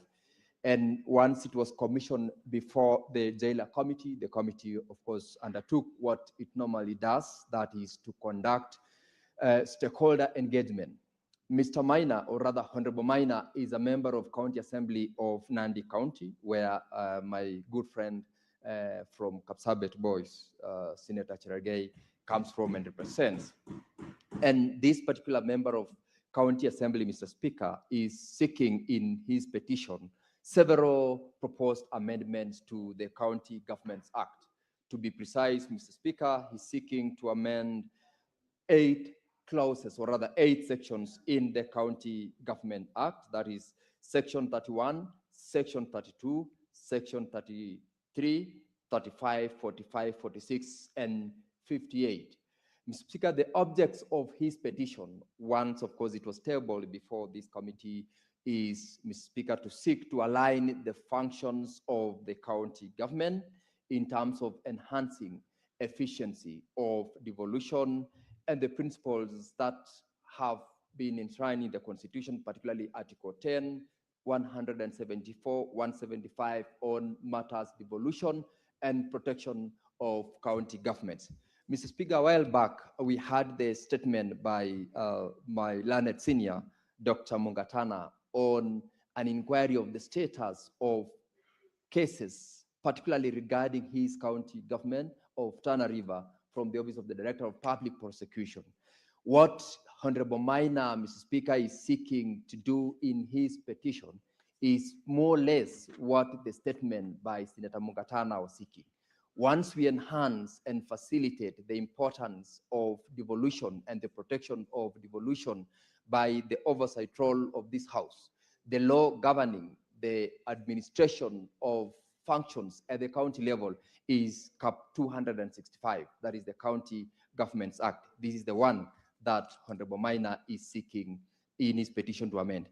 However, Mr. Speaker, upon engaging several stakeholders, among them the Office of the Attorney General, Council of Governors, Kenya Law Reform Commission, the Law Society of Kenya, among others, various memoranda was availed before the committee. And they largely spoke to an already substantial provision of almost all the aspects that he sought to amend in the County Governments Act. And their position generally, Mr. Speaker, was that we already have enough laws. We have laws having been enacted all the way from the supreme law of the land, that's the Constitution, as well as the County Governments Act. And therefore, what is missing is the governance in how we implement or enforce the provisions of law. In fact, Mr. Speaker, the committee in its recommendation, which I'll shortly get into, rejected substantively all the proposals, but proposed only one, which in its wisdom sought to implement the provisions of the law that are being sought to be amended by Mr. or rather Honorable Maina. And Mr. Speaker, among them, to be very specific, for example, the first proposal that he wanted to make is the amendment to Section 2 of the County Governments Act. In his own desire, Honorable Maina sought to say that we need to define in law what absence of the governor or deputy governor in office means, and for what period of time does it requires a replacement. But Mr. Speaker, you know, in the law as it is, Article 182 defines temporary absence of a governor or a deputy governor from office, and subsequently it also explains what actions are available to a county assembly or to the governor in circumstances where that particular office holder is absent in office. And that is actually the basis upon which the committee and the other stakeholders say this then is not warranted, because we have over-legislated particularly on that aspect. And number two, the Constitution provides for instances and action that needs to be done in the event of absence of such an office holder. And therefore, amending the existing law in itself will be going against the provisions of the Constitution, and therefore the committee rejected that proposal. The second proposal on the amendment to Section 30, subsection 2D, spoke about the appointment of the county executive committee members. In this case, Honorable Maina is saying that before a governor appoints an individual, he must advertise. He must seek from specific competent institutions certain individuals, so that the law, according to him, would require a uniform appointment or organizational structure and process of appointing these people, subject to now the county assembly approving.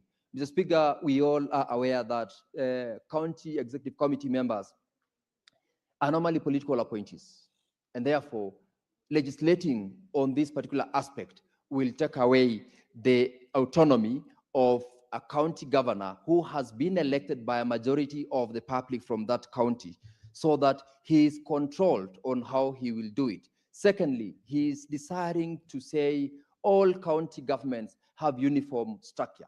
That is obviously not possible, because the county government of Nairobi, for example, has got wards more than 80, whereas the county I represent of Bomet has got only 25 wards.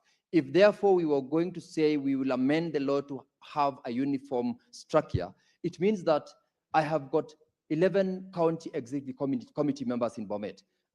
Nairobi County government, which is bigger and larger, would be required by law then to have the same number of CCs. That is not possible. It is not practicable. And the committee, as well as the stakeholders that appeared before the committee, rejected that proposal again, because we have got different county governments with divergent interests, divergent views in terms of the, I would say, departments that they would create. For instance, the county government of Nairobi would have a department, for example, of disaster management or even regeneration of Nairobi River, whereas a county in Northeastern that do not have a river around does not necessarily require such kind of a department. That proposal, Mr. Speaker, equally was rejected. It was seeking to sort of have a prescriptive way of creating departments within county governments, and therefore it could not convince the committee that that was required.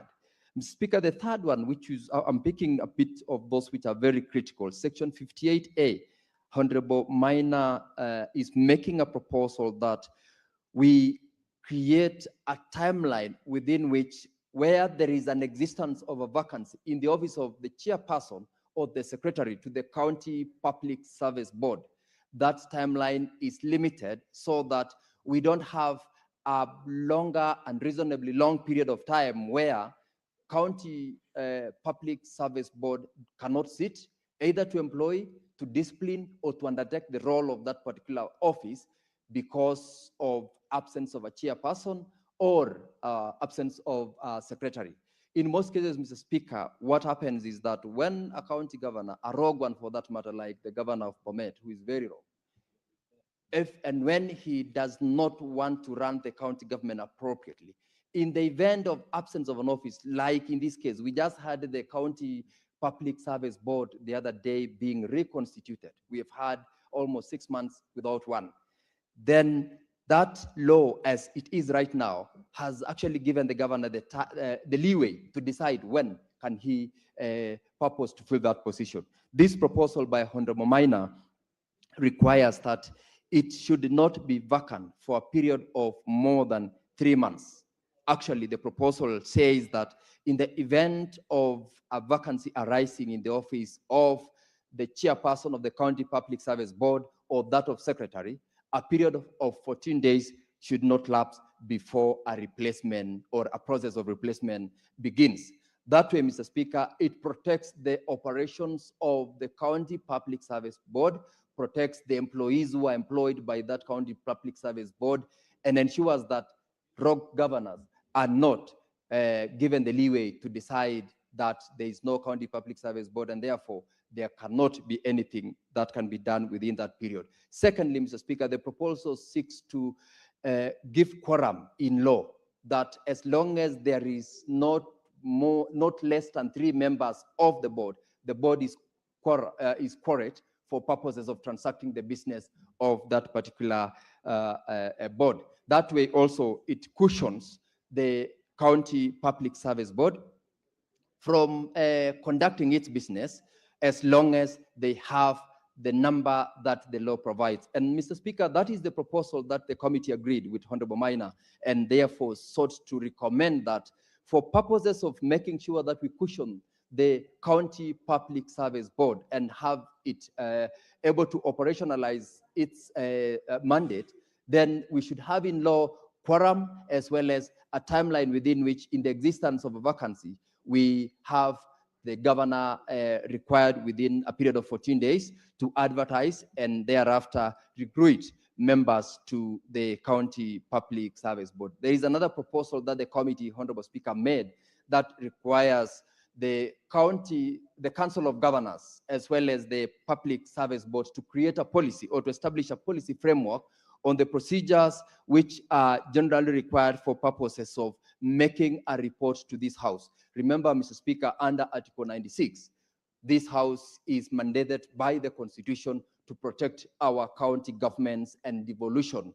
Where there is no policy framework on how county public service boards as well as the Senate can undertake oversight of such institutions, we fail to do that the Constitution requires of us to protect the county governments.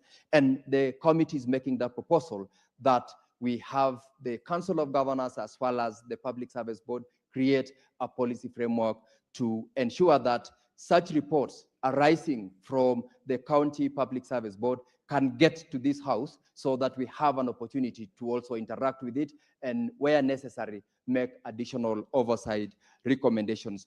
But all in all, Mr. Speaker, Section 58A, which is a proposal to be introduced, is what the committee agreed with Honorable Minor and will make that proposal to amend the law. Mr. Speaker, as I end, I want to thank the members of the committee. I can see some in the House who participated in engaging the stakeholders in understanding the petition, in understanding why they rejected the proposals which Honorable Minor sought to make, as well as making also far-reaching recommendations as regards the administration and management of County Public Service Board. Mr. Speaker, I thank you. I beg to move and ask my neighbor, Senator Mungatana, to second. Thank you, Mr. Speaker.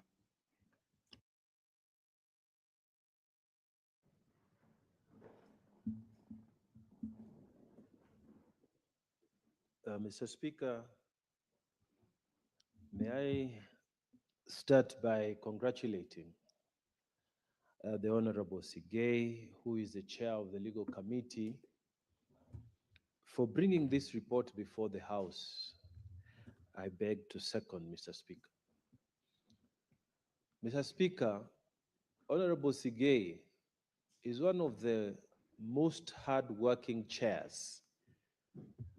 And it is true that through his effort, we have seen the Legal Justice Committee has been able to meet early in the morning. This is unlike all other committees. So I really want to thank him and his team for the good work they have done in this report. The other person I want to recognize, Mr. Speaker, is the Honorable Isaiah Minor. This is the MCA or member of the County Assembly of Nandi, or Lesos ward. Mr. Speaker, this honorable member is a good example and should be a good example to all other members of county assembly listening to me across the country today. The Honorable Isaiah Maina, whom we are mentioning in this house, should be honored because what he has seen, he has looked at the County Government Act and he has said there are things, if we change this law, would benefit all the county governments in the Republic of Kenya. And he has taken time to make various proposals through this petition to the Justice and Legal Affairs Committee of the Senate. This gentleman, Mr. Speaker, is a good example of what cooperation can be between county assemblies and the Senate. How we can be working together to make sure the laws that we are using are fit for purpose. He has brought several proposals through this petition to the Justice Committee of the Senate, and 2 of these proposals have passed. Mr. Speaker, the first proposal, he says, we've got to have a law that is uniform for all governors, deputy governors, county executive committee members who are serving in terms of leave and absence from office.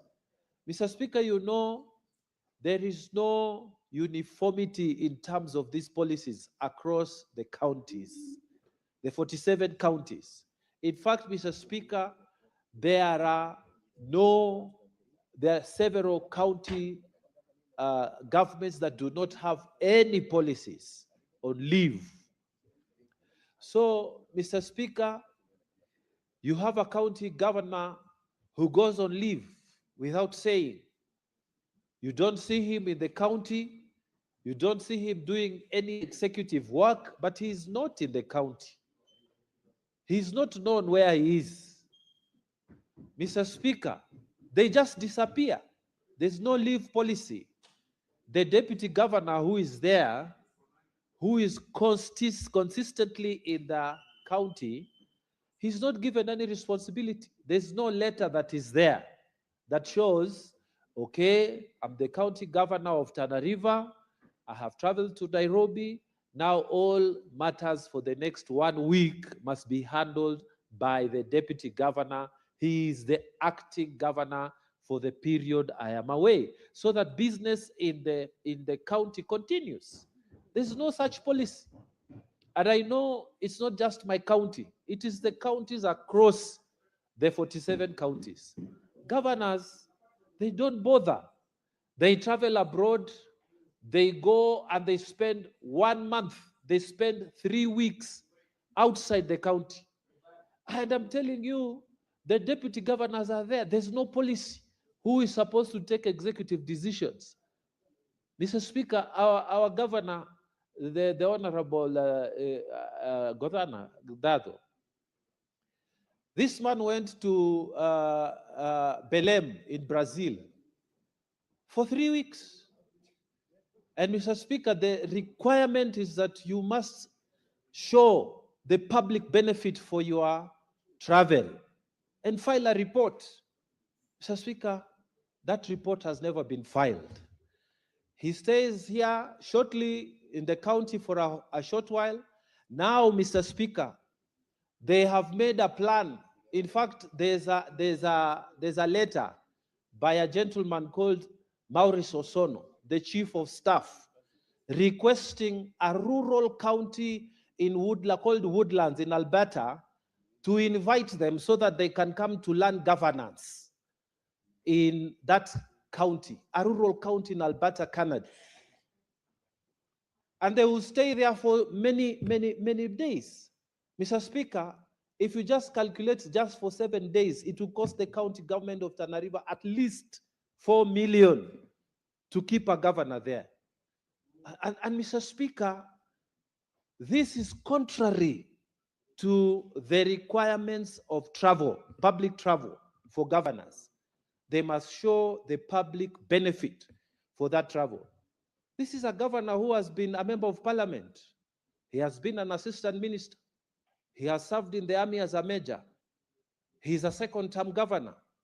Why would you want to take money from the county to go and stay in Alberta in a rural county called Woodlands to try and learn about governance? Surely. And carry a delegation of 5 people. Shame, Mr. Speaker. I have made a formal complaint to the Canadian High Commissioner. I have said they should not be given any clearance to travel. I have told the ministry here, I have made a complaint to the minister in charge so that, Mr. Speaker, we can have real-time oversight on these things. There's no policy of travel. People just absent themselves, they feel like a holiday, they take off. And Mr. Speaker, we must have this policy. These offices, they don't belong to you, governors. You are not, you are just public servants. This thing, I don't know why people forget it. You are just a public servant. The office belongs to the people of the county. You are just public servant for a period of 5 years. Mr. Speaker, these people have grown horns. They think they are some demigods or something. Imagine, Mr. Speaker, just because Tana River is hot, you leave your car running, Mr. Speaker, so that the air condition is running. You give a speech so that when you come back to your car, it's cool and nice. What is that, Mr. Speaker? If you give that person, you remove him from office today, that person would never leave their car running. You know, these governors, Mr. Speaker, he's not just my county governor. You employ 2 little people to carry your whatever, these things, podiums. That's an employment for a person. And your chair. I mean, who do you think you are? During the campaigns, you are standing even under trees and talking to the people. What is the difference between talking to the people when you don't have a podium or when you employ someone to carry these things? These stupid habits, wasteful habits must stop. And I'm saying this because, Mr. Speaker, this is one of the rogue governors who has refused to come to the Senate Public Accounts Committee. And Mr. Speaker, you know, in the account time period ending June 2025, this man was given, for the county executive, was given an adverse opinion by the Auditor General of the Republic of Kenya. So, Mr. Speaker, we need to have clear policies. Governors must write down these policies. The counties across the nation, these offices are not personal. So the decisions, who makes the decisions? The deputy governors must be given that opportunity to act as governors.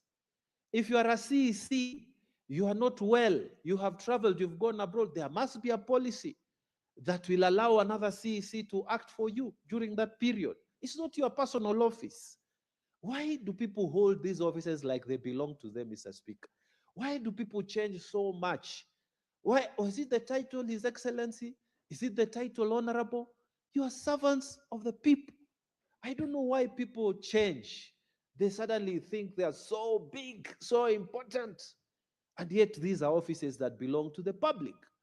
Mr. Speaker, I really agree with this MCA, the Honorable Isaiah Maina, when he says we need to codify, make laws that require proper policy in terms of leave of absence, in terms of when a governor, when a deputy governor, when a CEC leaves the office for whatever reason, so that our county governments can run without a hitch.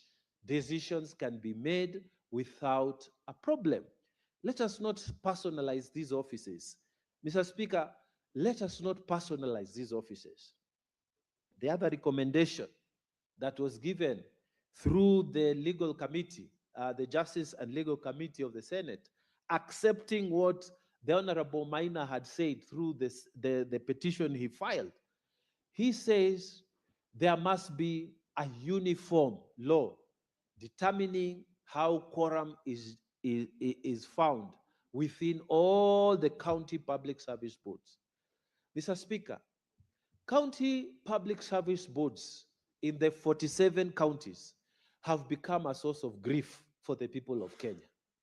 You know, these people, and I speak with a lot of pain from the people of Kenya.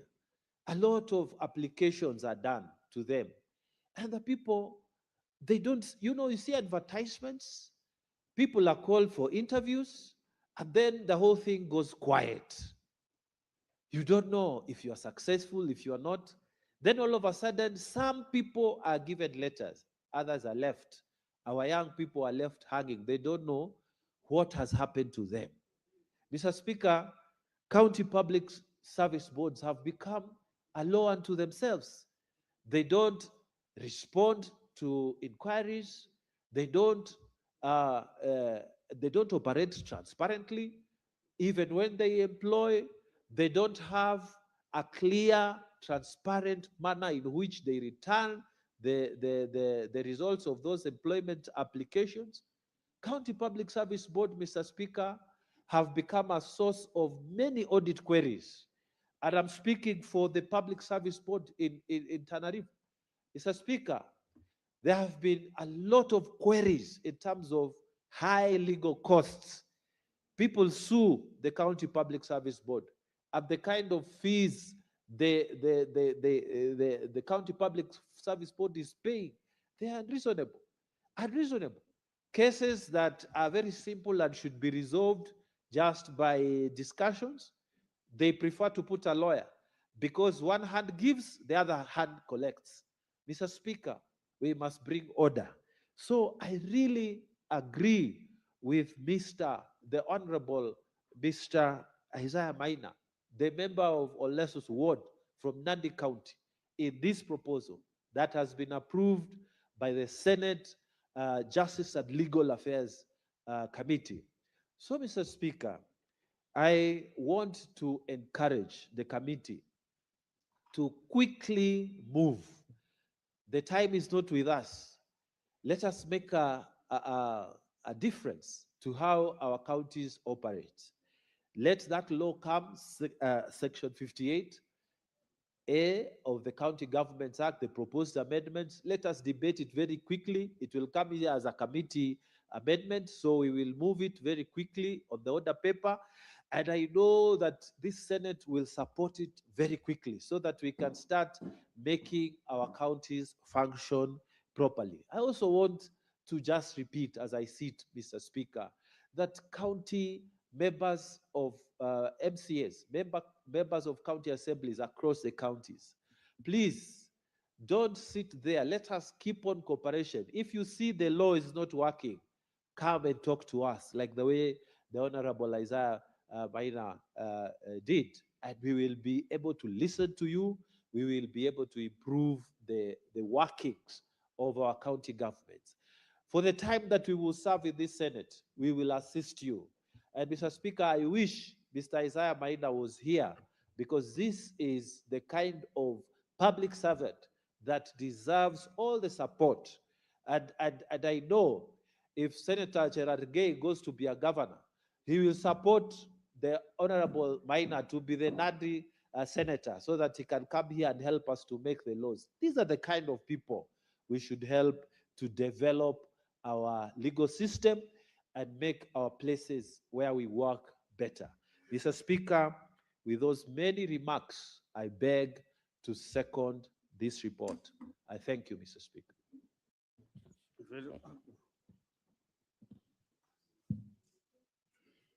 Honorable Senators, I propose the question that the Senate endorse the report of the Standing Committee on Justice, Legal Affairs and Human Rights on a petition to the Senate by Honorable Isaiah Maina, a member of the County Assembly of Nandi County, representing Olesus Ward, on proposed amendments to the County Governments Act, Cap 265, laid on the table of the Senate on Wednesday, 11th March 2026.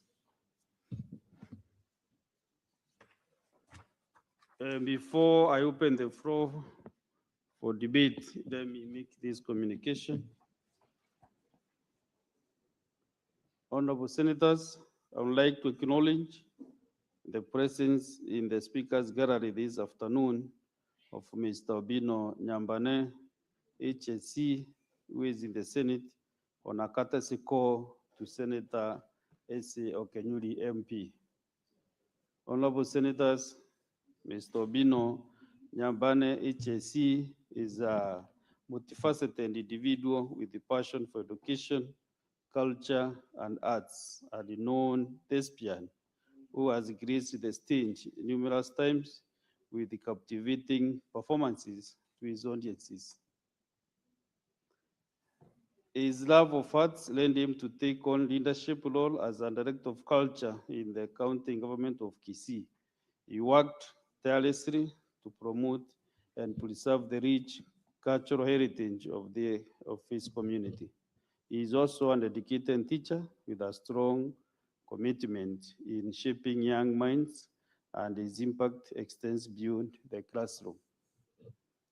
As an Abagusi cultural ambassador, Mr. Obino has championed his community's traditions, customs, and values. He has showcased the unique aspects of the Bagusi culture, promoting cross-cultural understanding and appreciation. These outstanding contributions have not gone unnoticed. During the 2023 Masuja Day celebrations, he was honored with the End of State Commendation, HSC, by His Excellency the President for outstanding service and exceptional contributions to education, culture, and arts. Honorable Senators, in our usual tradition of receiving and welcoming visitors to Parliament, I extend a warm welcome to him, and on behalf of the Senate and on my own behalf, I wish him a fruitful visit. Thank you. Senator Okenyuri, you can take, because this is a bit comprehensive, maybe 2 to 3 minutes to welcome the visitor, Mr. Obino Nyambane, End of State Commendation. Thank you, Mr. Speaker. I wish to take this moment to also welcome Mr. Obino Nyambane, a man well known to me for quite some time now, and congratulate him for what he's been doing quite over time, even before he was recognized. Mr. Speaker, it's interesting to note that just recently, courtesy of Mr. Obino, I got to identify that the clan which I come from, Omosweta in Kisii, is actually named after, it's said from the information I gathered from Mr. Obino that Osweta actually, when Osweta was born, he was actually very hairy, and they equated that to a Columbus monkey. And later, when the monkeys were attacking fields of other persons in Kisii, his maize field was never attacked. So courtesy of that, our clan accommodated a monkey as a friendly guardian in the community. Mr. Speaker, this I feel is the reason why we need to notice and acknowledge such kind of persons in our community, not just Abagusi, all other communities that make we people proud Kenyans. It reminds us of where we come from, so that you can proudly walk knowing your roots very well, Mr. Speaker. And I know for the students who are visiting the Senate this afternoon, I also would wish to encourage the teachers to also take a moment and mention about culture, so that we bring up a society which takes pride in their culture. And this goes beyond this kind of recognition, Mr. Speaker. Mr. Speaker, I also want to commend the Senate for always pushing agenda that promotes culture. And we have senators who have been on the front line for promoting their culture. Just to mention Senator Boni Alwale, we have the Nandi warrior, Senator Cherargei, who have always spoken passionately about their cultures. And with that, I felt it fit to have Mr. Obino be recognized by the Senate this afternoon. And thank you, Mr. Speaker, for fulfilling that request. Thank you. Thank you. I have another communication for visiting teachers and students from Kiajogu Secondary School and Kieni Comprehensive School in Nyeri County. Honorable Senators, I would like to acknowledge the presence in the public gallery this afternoon, visiting teachers and students from Kiajogu Secondary School and Kieni Comprehensive School in Nyeri County. The delegation comprises 12 teachers and 90 students who are visiting the Senate for an academic exposition. Honorable Senators, on behalf of the Senate and on my own behalf, I extend a warm welcome to the delegation and wish them a fruitful learning. Thank you. The Senator for Nyeri, understand he is also talking to the other group because this is a lunching group of students.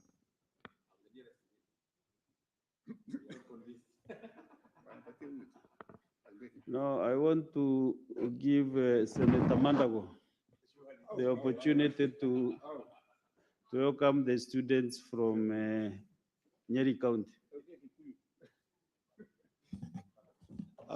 Thank you very much, Honorable Speaker. Honorable Speaker, on behalf of my colleague, Commissioner Senator Wamatinga, the Honorable Senator for Nyeri, let me take this opportunity to welcome the pupils and the teachers from Nyeri County and wish them a very beautiful learning exposition as they visit the Senate and understand how legislation is done, Honorable Speaker, and the functions of the Senate in supporting devolution. Honorable Speaker, as you are aware,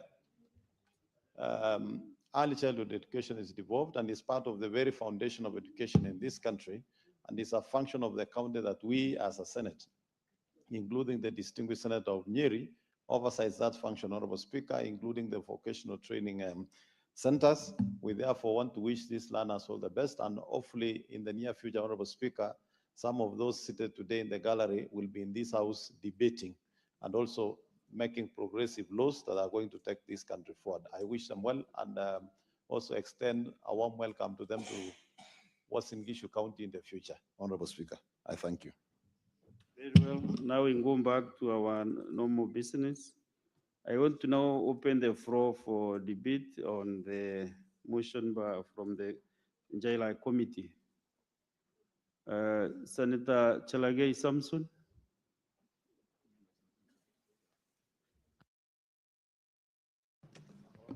Well, thank you, Mr. Speaker, sir.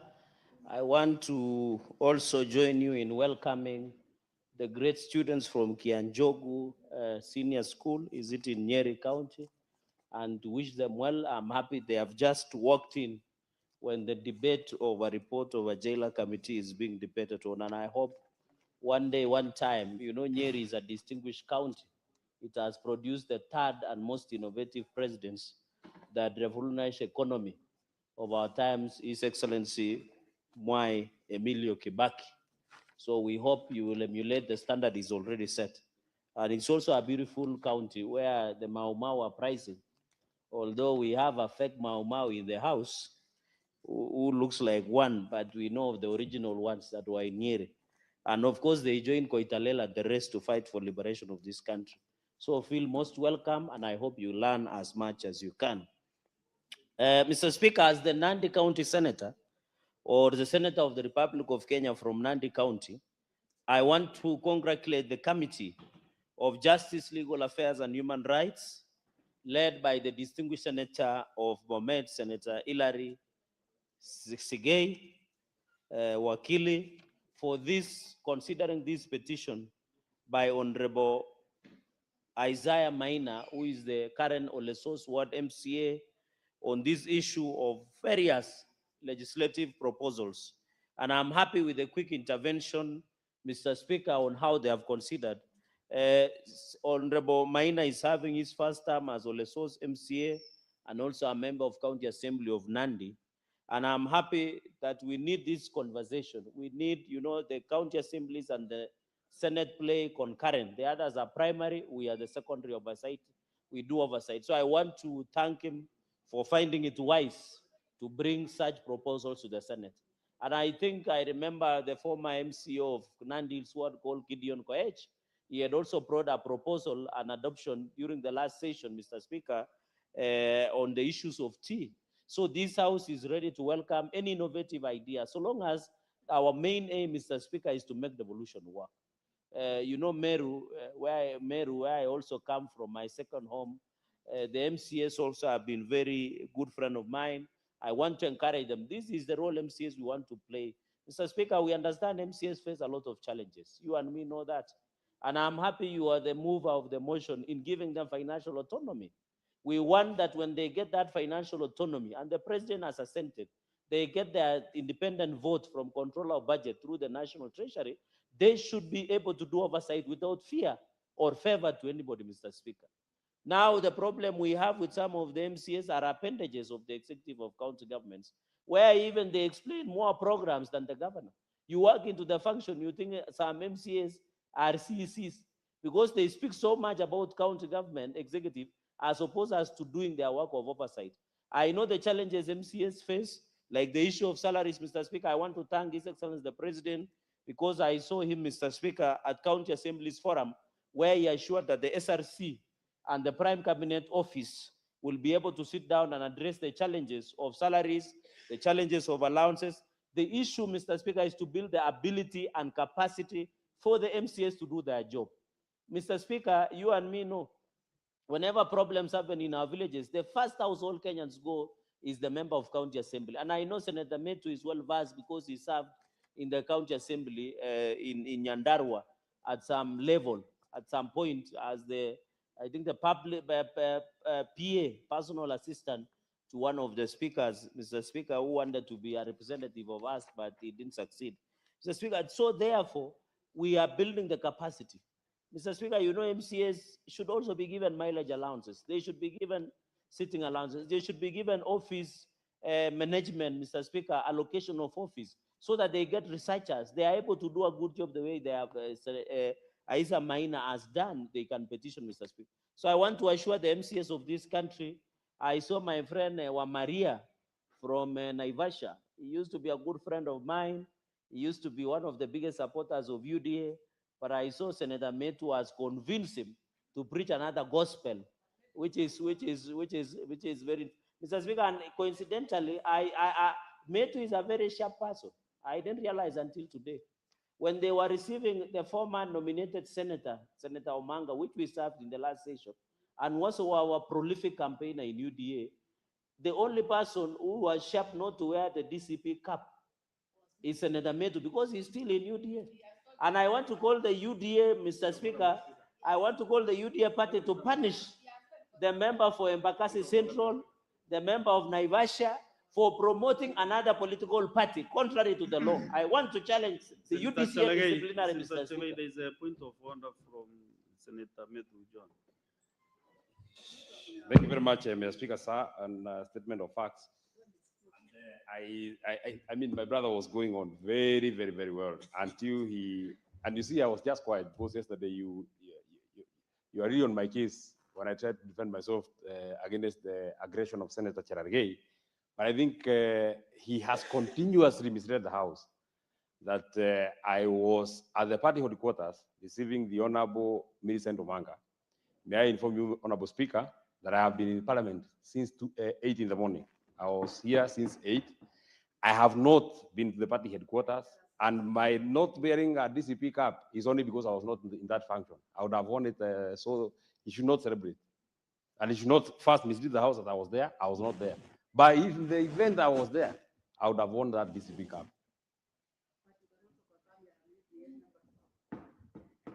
So, on your point of order, what did you want to achieve? No, I wanted the records to be said. You want him to clear the point? No, I wanted him to. I wanted it to be expunged from the records of the Senate that I was in that particular But function. you did not request. You know, I'm pushing you to make a request because your point of order is. No, it is not irrelevant. He has stated, it is him who has stated that I was there. I have stated that I was not there. Okay. Proceed, Senator Chalgei. Mr. Speaker, I hope the party leader of DCP is watching, because even Jesus Christ was denied 3 times. And Senator Mint has denied before the floor of the House that he's not a member of DCP. And he has been lying to the people of Nyandarua. The party leader who will give out nomination should mark that this is Simon Peter, who denied Jesus 3 times. Mr. Speaker, beside that, let me proceed with my submissions. And therefore, I was borrowing from his experience as a member, as a one person who worked within the Nyandarua County Assembly in the last session. And I think, Mr. Speaker, I want to appeal that MCAs, we should take care of their interests.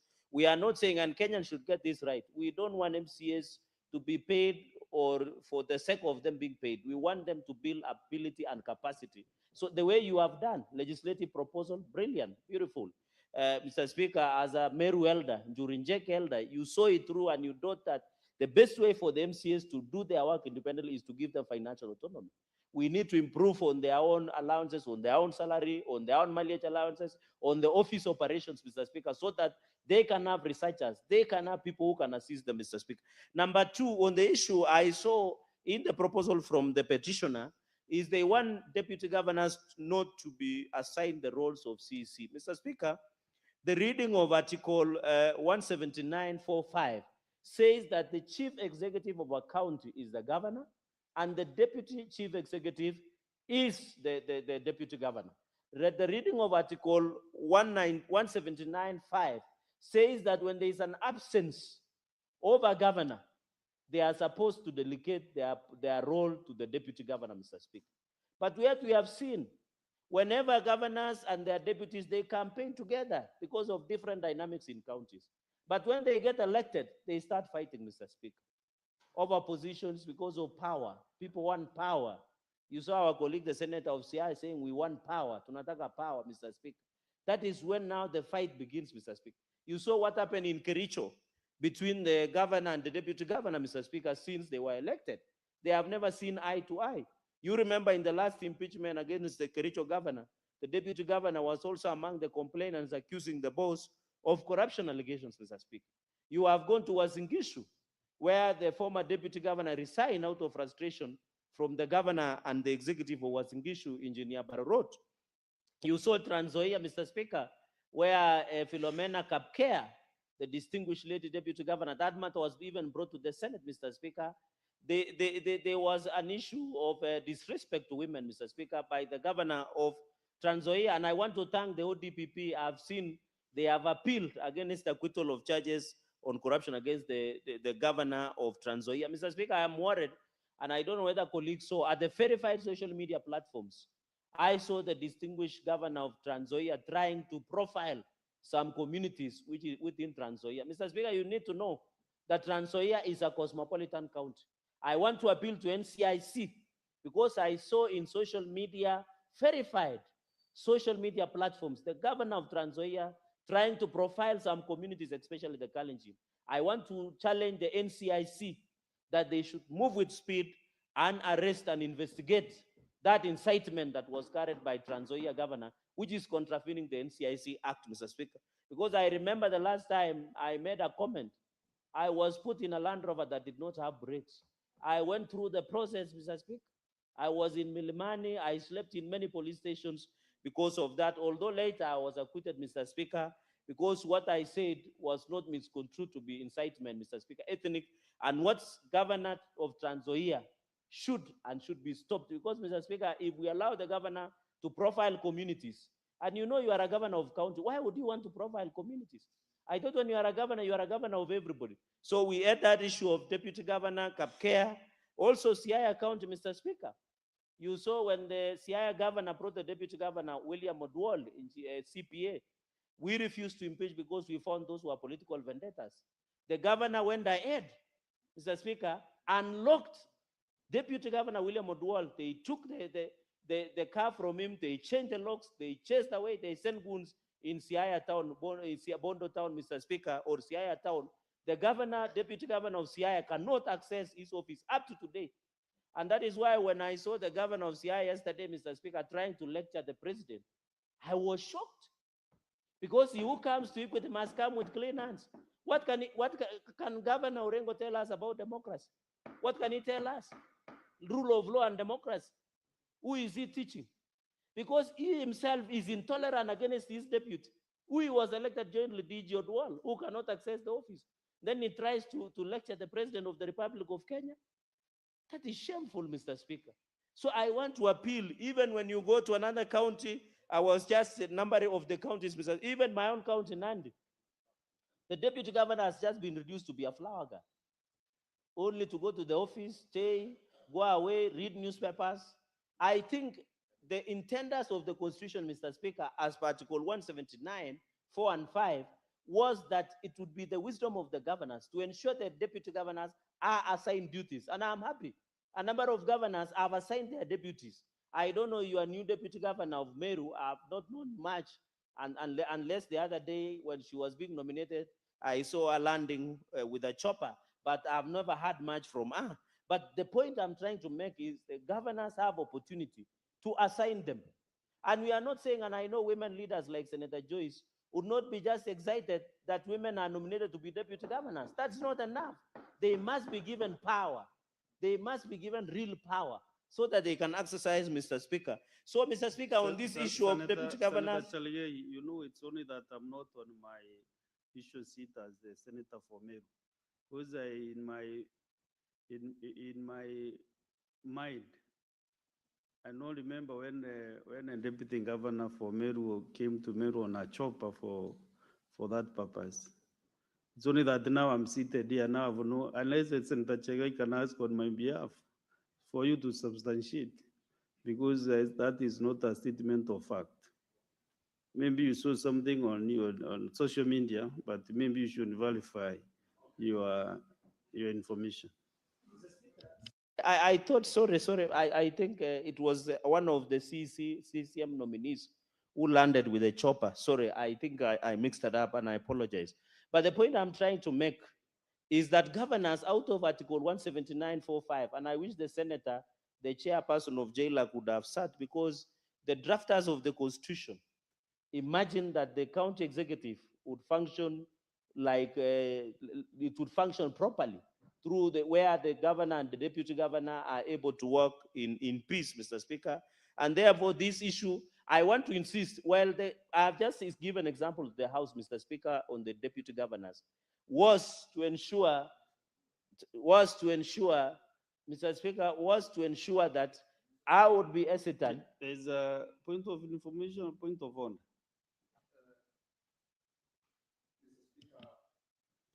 You know, I overheard Senator Cherargei asking that the chairperson of Justice and Legal Affairs and Human Rights would have been seated, and I am on my desk here now seated. Just wanted to give him the comfort that I'm following his contributions, because this is our motion, so that that statement could be misinterpreted to mean that I'm not a serious chairperson of Justice and Legal Affairs by those who are sitting out there.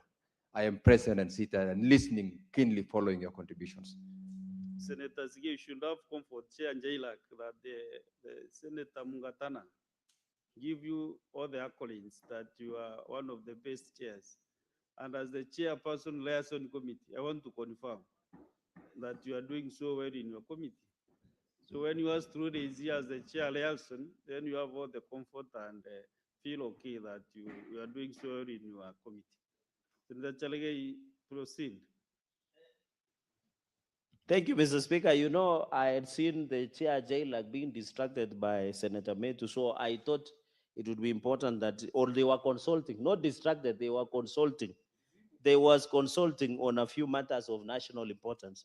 Mr. Speaker, and therefore I want to appeal to the Senate Jailak committee led by Senator Sigei. Article 79 is not in idle 4 and 5. I would be hesitant for us to amend the Constitution to provide specific roles of a deputy governor, because it will mean we'll also need to amend the Constitution to provide specific role for the deputy president. The law envisaged that the deputy governor should be the principal assistant, an advisor, and in case they are called governor in waiting. I know this one becomes sensitive, Mr. Speaker. They are called governor in waiting. I am aware when we were impeaching, when impeaching proceedings was facing a particular governor, I'm told a deputy governor, who is a governor in waiting as by the law, had bought the suit and was preparing and rehearsing how to take the oath of office. I know this is uncomfortable to most of the governors, Mr. Speaker, but that is a fact. The fact that they are called governors in waiting is just in case incapacity, death, resignation, Mr. Speaker, or any other law that might be found to have been offended, Mr. Speaker. So I think let us, the deputy governor, remain as is. We'll appeal to the wisdom of the governors to bring in place, Mr. Speaker. Mr. Speaker, finally, on the County Public Service Board, I agree that we need 3. Mr. Speaker, this County Public Service Board have been interfered by governors. You remember I brought a statement where Trans-Nzoia governor went ahead and locked the County Public Service Board offices in Kitale town, Mr. Speaker. This is impunity. The County Public Service Board should exist independently. And that is why, Mr. Speaker, the reason ghost workers is emerging. You saw Rift Valley counties yesterday. Close to 1 billion was paid to ghost workers. Nandi paid 66 million to ghost workers. Kericho of 100 million to ghost workers. Uasin Gishu of 100 million to ghost workers. Samburu 75.8 million to ghost workers. Elgeyo Marakwet paid 66.8 million to ghost workers. Garissa paid 321 ghost workers. 731 million in Garissa was paid to ghost workers as per the financial year by the auditor of the Office of the Auditor General report of financial year 2024-2025. Close to 1 billion, Mr. Speaker. And I hope and believe that the County Public Service Board should be independent so that even in Nandi, Mr. Speaker, the governor purported to fire more than 2,000 staff in the last from 2024 up to today. Those children are suffering. They are getting it improper, Mr. Speaker. They are not comfortable, Mr. Speaker, because in Nandi, 2,000 young men and women have been fired. They don't have a living. They can't pay rent. They can't pay school fees because the governor, out of lack of wisdom, decided to fire without following the due procedure of the law. Even when they did vetting, Mr. Speaker, to ensure that they bring in place, Mr. Speaker. And that is why it is very important that the issue of CECs, the issue of appointment, and the issue of County Public Service Board must be taken, Mr. Speaker. Mr. Speaker, I want to challenge the counties must be run efficiently. You see, for example, Homa Bay County, Mr. Speaker, in financial year 2024-2025, they underutilized 814,515,050 in their budget, Mr. Speaker. Yet you still find ghost workers. It means no work has been done in Homa Bay County close to 1 billion, Mr. Speaker. And even they have a pending bill. And I've received a petition from contractors of 1.0 billion Kenya shillings, Mr. Speaker. Of course, pending bill you saw to Wajir, Mr. Speaker, according to financial year 2024-2025, because these are expenses in terms of staffing, in terms of County Public Service Board, Mr. Speaker, most counties have gone beyond 35%. You go to Wajir, among the pending bill, 1.5 million goes to employee emoluments, which cannot be accounted for by the governor of Wajir, Mr. Speaker. Even in Nandi, we have a pending bill of more than 1 billion. A number of people have not been paid personal emoluments, and I think the efficient County Public Service Board must be there, Mr. Speaker. Even, and that is why the underutilization of Homa Bay, for example, 1.4 billion was allocated to Shauriako, Nyandiwa, and Rusinga Old Town roads. That is why we wanted the governor of Homa Bay to appear tomorrow to answer, yesterday to answer to side questions, Mr. Speaker. Mr. Speaker, this report is wonderful. It's a progress report that we need, and I want to commend and congratulate the Committee of JLAC to continue with the same spirit, Mr. Speaker. As the former chair, I am proud. Mr. Speaker, for your information, you can check records. I was the best JLAC chair in the last session, which is in the answer, Mr. Speaker. So Senator Sigei is following on my footsteps, Mr. Speaker.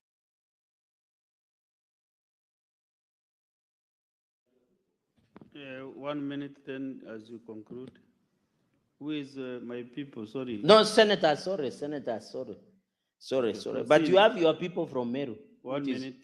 Thank you, Mrs. So what I wanted to comment, and I'm happy the chair of County Public Accounts is here, the issue of wage bill and the County Public Service Board. The reason, Mr. Speaker, there are so many ghost workers is because of dysfunctional County Public Service Board and direct interference by the governors. For example, like Garissa, Mr. Speaker, I've given you an example of payment of 731 million of 321 ghost workers in Garissa County Executive, led by Governor Nadif Jama. So all these issues, Mr. Speaker, we must condense and ensure that we bring it. Mr. Speaker, with those many remarks is to congratulate the committee, and I want to support this report and hope to see the legislative proposals and will support at that point in time. I thank you, Mr. Speaker, sir.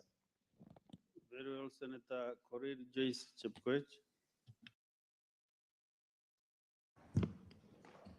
Yeah, thank you very much, Honorable Speaker, for giving me this chance to also contribute on this very, very important amendment that has been brought forward by the Honorable MCA.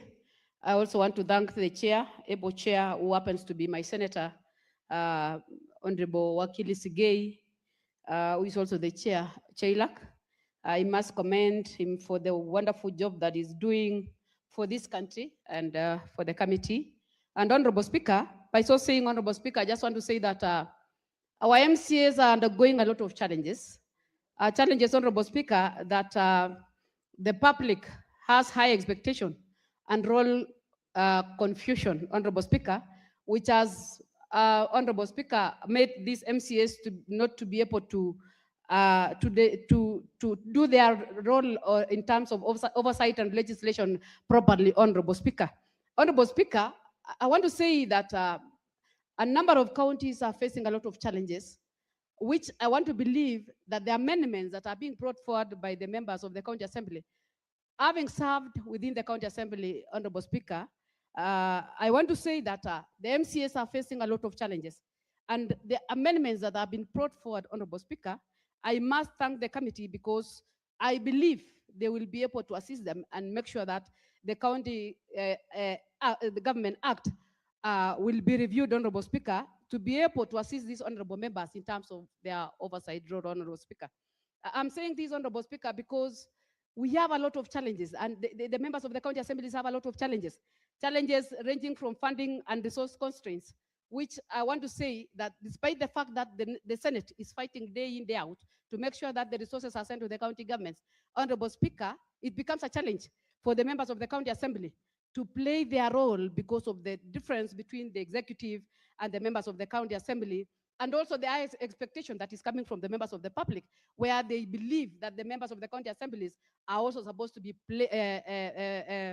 playing the role of development, Honorable Speaker, which is becoming an issue because at some point they have been fighting for the World Development Fund, just like CDF, but a number of them have never been given this opportunity, just because a number of governors feel uncomfortable equipping these members of the county assembly with these resources, Honorable Speaker. So I want to say that indeed there is a lot of challenges. I want to thank Honorable Senator Kachwang, and I want to say that at some point he made some suggestion, which I always want to believe that this suggestion, if taken keenly and if they are looked into, I think it will solve some problems that we are facing in this country, Honorable Speaker. Because despite the fact that we are sending a lot of resources to the county government, Honorable Speaker, when you go to do the budgeting and you see the way they allocate these resources, Honorable Speaker, to development, you are shocked, Honorable Speaker, because most of the resources goes to regard, Honorable Speaker. And where you find again, within a number of county governments, they have a lot of pending bills, Honorable Speaker. They have a lot of white elephants projects that are within the various counties, Honorable Speaker, which has become a challenge, Honorable Speaker, because at the end of the day, the members of the public believe that development is only done by the national government, not bearing in mind that the devolution has been effected to make sure that the resources move closer to the people, Honorable Speaker. So I want to say it's still a challenge, and I want to thank this House because if they are going to assist these members of the county assembly, I remember when we were dealing with the issues of the do that gender in the committee of cohesion, Honorable Speaker, you find that a number of assemblies are facing a lot of challenges, ranging from budgeting, Honorable Speaker, to the oversight role itself, Honorable Speaker, because of a number of acts that needs to be rejected, Honorable Speaker. So I want to say that indeed we've moved some steps in terms of embracing devolution, and the devolution has gone full circle. Honorable Speaker, as we speak right now, we have the governors who are senators, we have the senators who are members of parliament, we have the members of the county assemblies who are in the Senate, members of the county assemblies who are in the National Assembly. It has gone a full circle. The only challenge that we have is relooking at the act itself, Honorable Speaker, where there is lapse, which makes these members of the county assembly not to be able to do their work diligently, Honorable Speaker. Honorable Speaker, you find at some point again, they are being intimidated with issues of, that is why you find most of the time we are handling the issues of impeachment in this house. It's just because of some acts which Honorable Speaker are not clear, which need to be relooked at, Honorable Speaker, to be able to equip these members of the county assembly and even the deputy governors to be able to play their role according to the act, Honorable Speaker. So I want to say that it's high time, Honorable Speaker, that we equip these members of the county assembly so that at the end of the day, they can be able to assist the senators when it comes to the oversight role, Honorable Speaker. Remember, they are the ones who are doing the budget within the county governments, Honorable Speaker. They are the ones who are supposed to assist in terms of oversight, despite the fact that the senators does their oversight role over the county government. The members of the county assemblies are supposed to be the first one because they are in the grassroots level. They are the one who are doing the itemized budget. They are the one who are in charge of this project. They are the one who can tell which projects have been done within the various wards, Honorable Speaker, and which has not been done, Honorable Speaker. Honorable Speaker, I want to say that indeed, this country is facing a lot of challenges, and to an extent that the resources or the taxpayers' money is not prudently used, Honorable Speaker. So if we are going to assist these members by making sure that the amendments that has been put forward by the honorable member, which I believe it has gone to the committee, and I believe it should still go back to the county assemblies forum so that at least they can give us their views as by the county, because this is something that is affecting the 47 counties. We will be able to address this issue, Honorable Speaker, and we can make some progress, and we'll be able to put some governors to those, Honorable Speaker. I remember, Honorable, the Vice Chair Coalition, Mheshimiwa Mungatana, Honorable Speaker, when he was raising the issue of his governor, having been summoned every now and then to appear before the committee, and he has never appeared, Honorable Speaker. I almost rise in a point of order, Honorable Speaker, because we don't want to give a leeway to this country or the governors of this country to believe that if they are going to be called by the committees and they cannot attend to the houses, that is the end of the story. No, we have to face full force of the law. They have to adhere to the rules of this house. They have to explain to the Kenyans and to the citizens how these monies are put or are utilized, Honorable Speaker, because there is no single cent, Honorable Speaker, that is going to be budgeted for and it's left unattended, Honorable Speaker, or an oversight or left without being oversight, Honorable Speaker. So I want to say that I would want to say, Honorable Speaker, that such cases should take a precedence in this house to make sure that some of the governors who have been summoned and have not appeared before this house, the next course of action takes effect, Honorable Speaker, because we need to show the Kenyans that we can prudently use the resources that we've been given. We can always make sure that the monies that we are requesting the Senate every now and then to make the increment, Honorable Speaker, is supposed to do what is entailed to do, Honorable Speaker. So I just want to say that I want to support the Committee on TAILAC. I want to support the member of the County Assembly. I want to request this House that let's equip these members. Let's give them the opportunity to assist us in terms of oversight. Let's assist them to give us, to assist us in terms of legislation, so that at least at the end of the day, we can have a concerted effort in terms of making sure that this country is moving the right direction, Honorable Speaker. Otherwise, I support. Thank you. Thank you. Senator John Medu was here to contribute. I can see his screen on my system. Senator Kajwang Moses. Mr. Speaker, thank you for this opportunity to make my comments on this report by the Justice and Legal Affairs Committee on the petition that was submitted to this House by the Honorable Isaiah Maina, a member of the County Assembly of Nandi. Mr. Speaker, I want to congratulate this gentleman for ensuring that he undertook his civic duty to talk to Parliament, to petition Parliament, which is a right available to all Kenyans. Any Kenyan, whoever you are, can petition Parliament on any matter. And Mr. Speaker, this Senate has treated very favorably petitions that have come from members of the public. This particular petition, I find it to be extremely interesting and timely. Mr. Speaker, I believe that even if we didn't have a petition, this House should proactively address some of the statutes that pertain to devolution.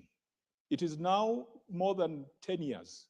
And after 10 years, it is important to carry out a legislative impact assessment. I know that the devolution committee had started doing so.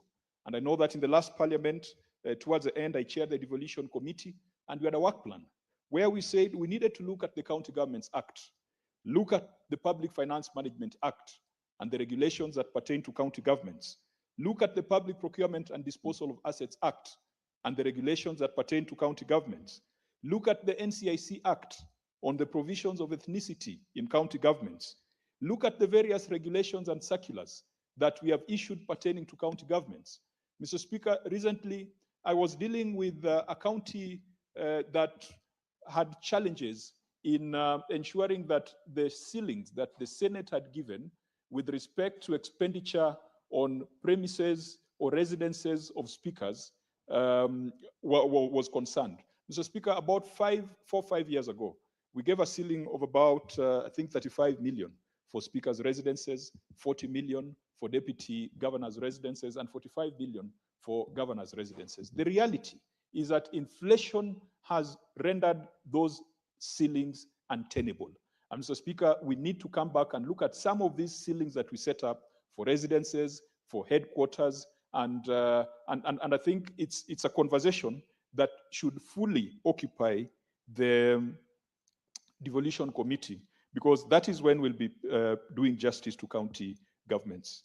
Mr. Speaker, I also take note that in this report, the committee has indicated that they got feedback from very important stakeholders, the Council of Governors, they got feedback from the County Assemblies Forum, and they got feedback from the Kenya Law Reform Commission, as well as the Office of the Attorney General.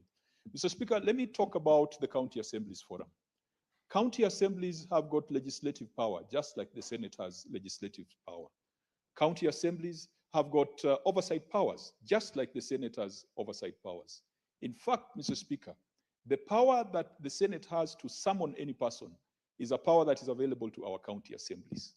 And that is why I believe that we must have a conversation with the county assemblies. We must strengthen the county assemblies forum.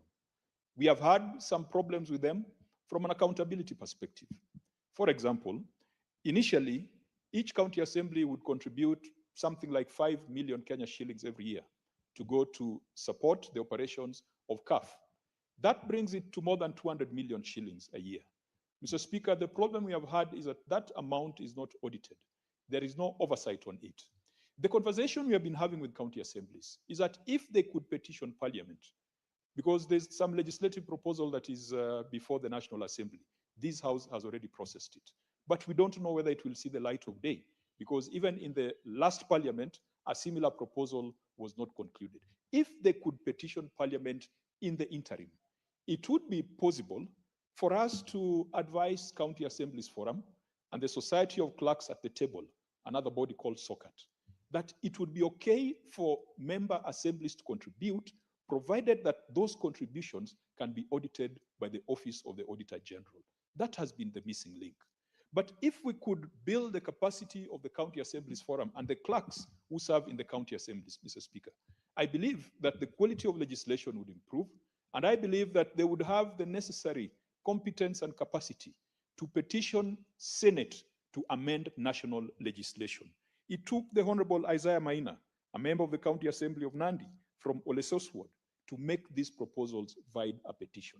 What if we gave CAF the capacity to look at the landscape, the statute, the regulations, the circulars, and the guidelines, and the policies around devolution, and we commissioned CAF to tell us where the shoe hurts? We can ask the Council of Governors to do so as well. But from what we have seen, they'll be looking at things from the perspective of the governors and from the perspective of the county executive.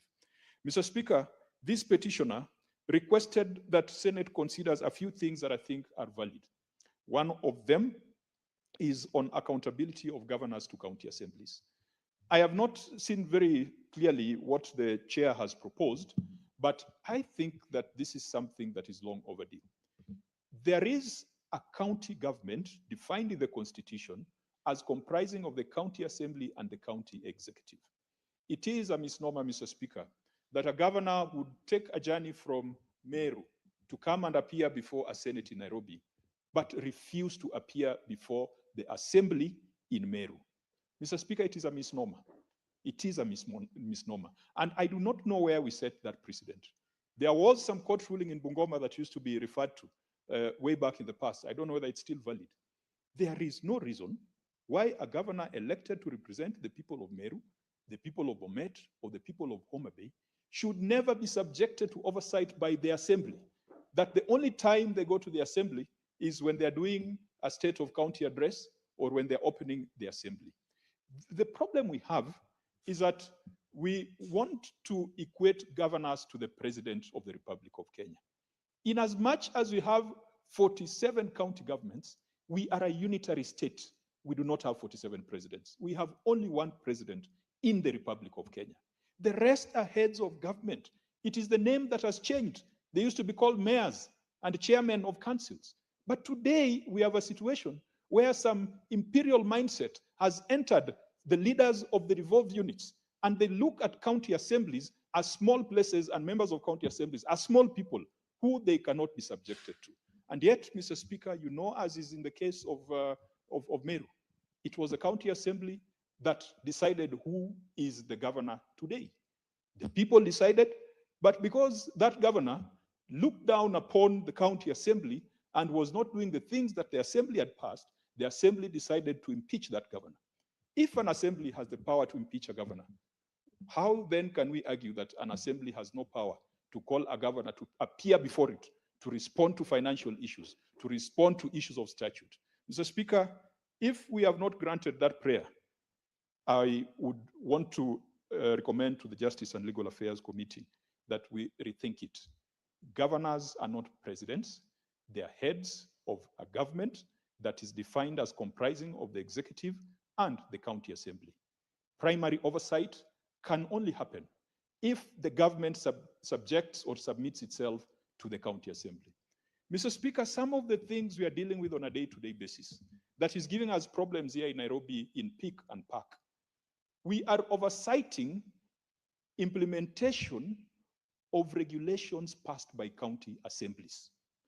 Most of the funds that my brother Senator Osotsi deals with are funds established by regulations of county assemblies. So Osotsi has to sit with the regulation of the county assembly and ask the governor why the governor is not complying with a law passed by the county assembly. That question, that discussion should be held at the county assembly. And Mr. Speaker, we have seen cases of a few county assemblies that are doing an excellent job. Kakamega County, for example, appeared before us, and they told us that they had already considered and processed the report of the Auditor General for the county executive and for the county assembly of Kakamega. We were happy. We didn't even have to waste time to do another interrogation. We adopted the report of the county assembly and said that we are going to make sure that the recommendations are implemented. Another county assembly that did so was Makueni. And so, Mr. Speaker, in as much as there's this cynicism that county assemblies might not have capacity, we are seeing that capacity progressively coming in. And a county assembly is not just as good as the members. A county assembly is as good as a secretariat that supports them. And so, Mr. Speaker, I do pray that we could reconsider this matter of accountability to county assembly and the proposed amendment to Section 33A of the County Governments Act. Mr. Speaker, Section 32(3) of the County Governments Act talks about assigning the deputy governor executive portfolios. Mr. Speaker, I believe that if I was a governor, I would make my deputy a substantive CEC. Because otherwise, if you're a governor who's a workaholic, who's in the office Monday to Friday, 8 a.m. to 8 p.m., what then does your deputy governor do?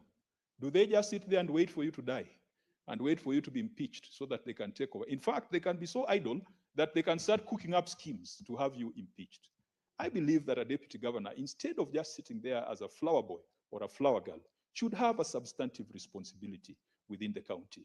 Should we define what it ought to be? Perhaps not, because it should be left to the governor, and it should be left to the professional strength and competency of the deputy governor to have a substantive role. But I see no reason why a deputy governor should be sitting in a county executive committee sitting there just to read newspapers and to praise the governor or to pray for the governor to be impeached so that they can take over.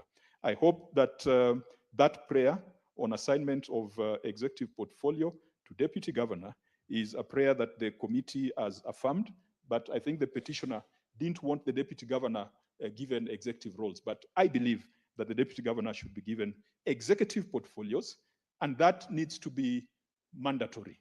It should not even be at the discretion of the governor, because if it is at the discretion of the governor, some governors do bad things. They frustrate their deputy governors, and they push them to the point where they are rendered useless, push them to the point where they even resign so that they can be able to appoint the person that they desire.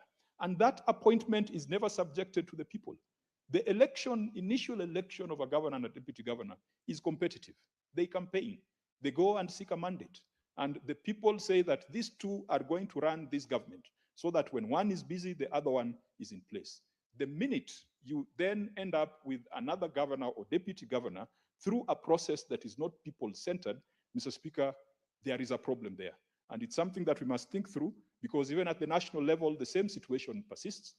People went into an election, elected a president and a deputy, but today the players have changed. They have not changed through universal suffrage. They have changed through elite consensus. It is a risk to democratic processes. Mr. Speaker, another prayer by the petitioner was on the issue of leave and absence. Mr. Speaker, I think this is important.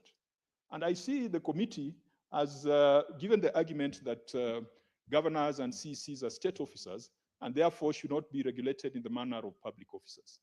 But this is a loophole that has been abused.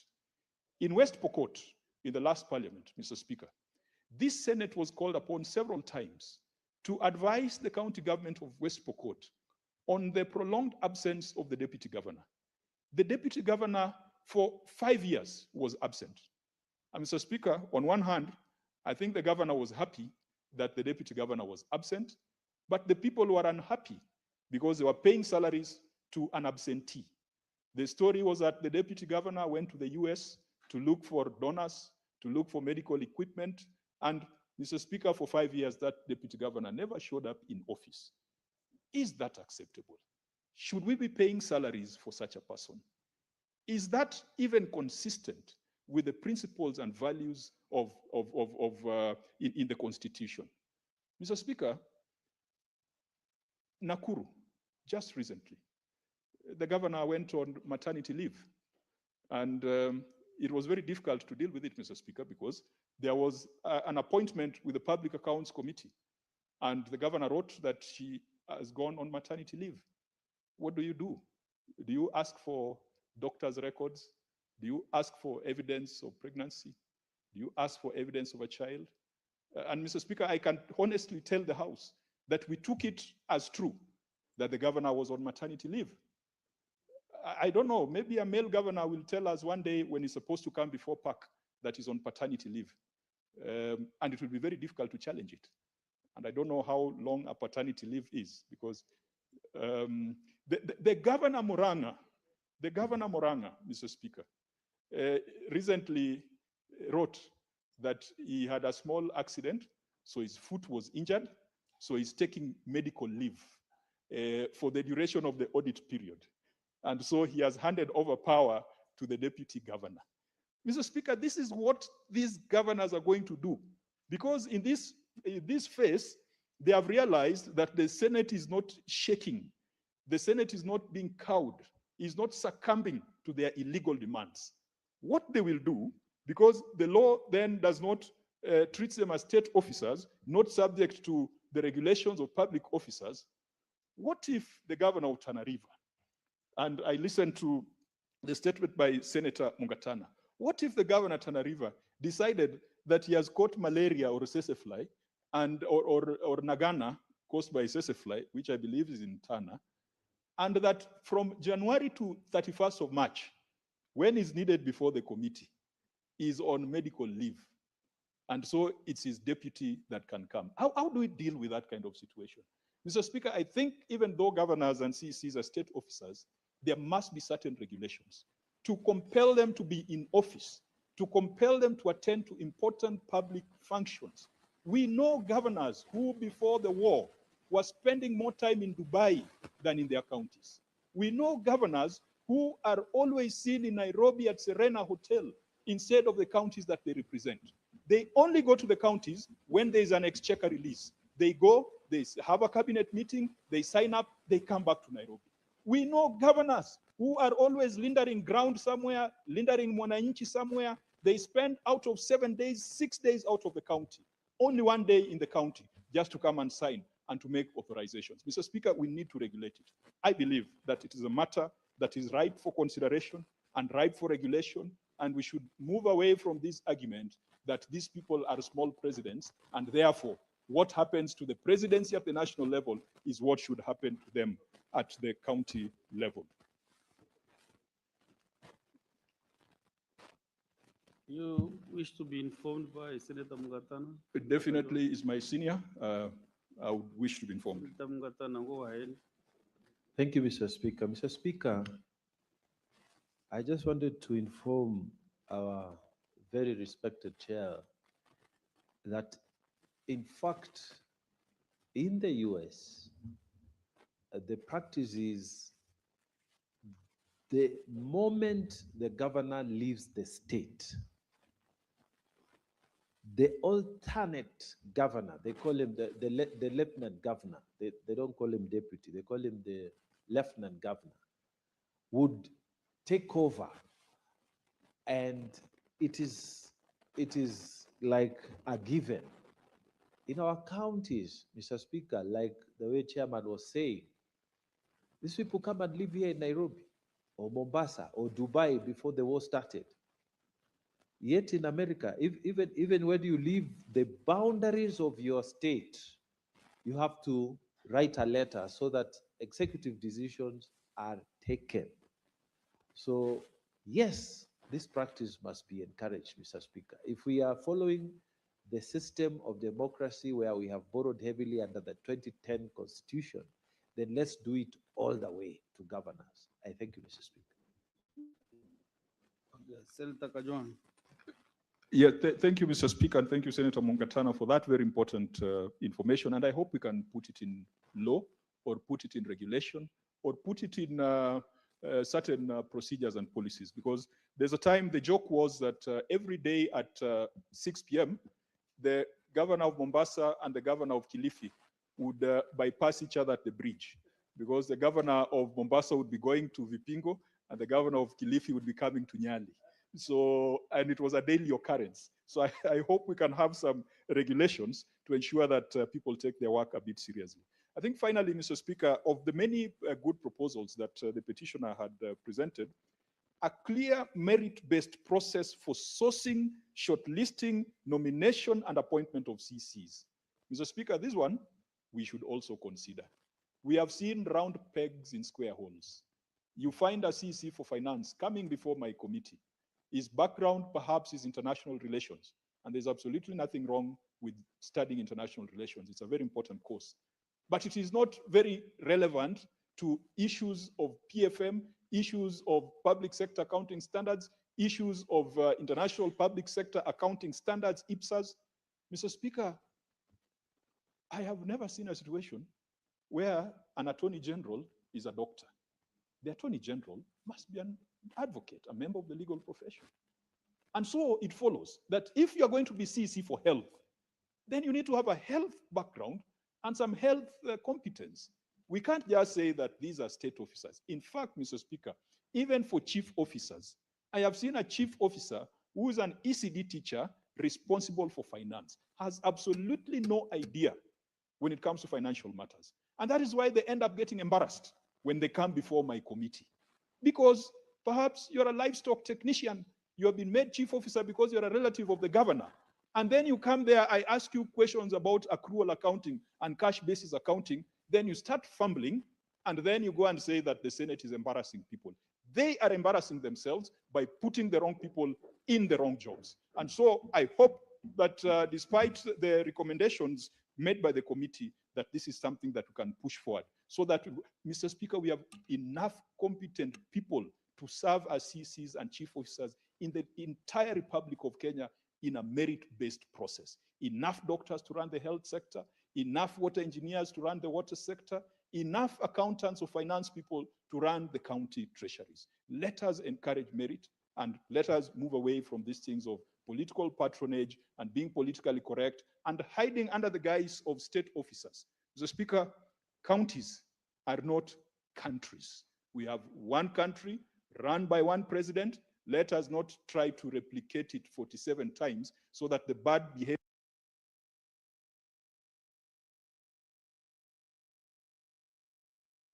Chair Sipak, 1 minute to conclude his submission.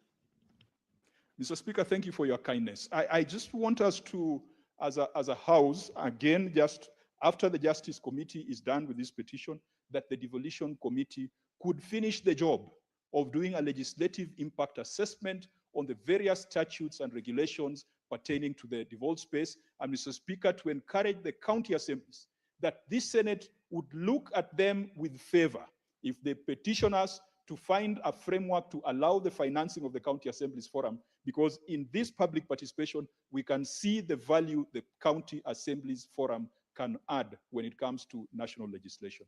Thank you, Mr. Speaker. I support. Very well. Honorable Senators, from my dashboard, there is no other senator willing to contribute to this motion. Therefore, I request the mover to reply. Chair Jailak, Senator Ilali.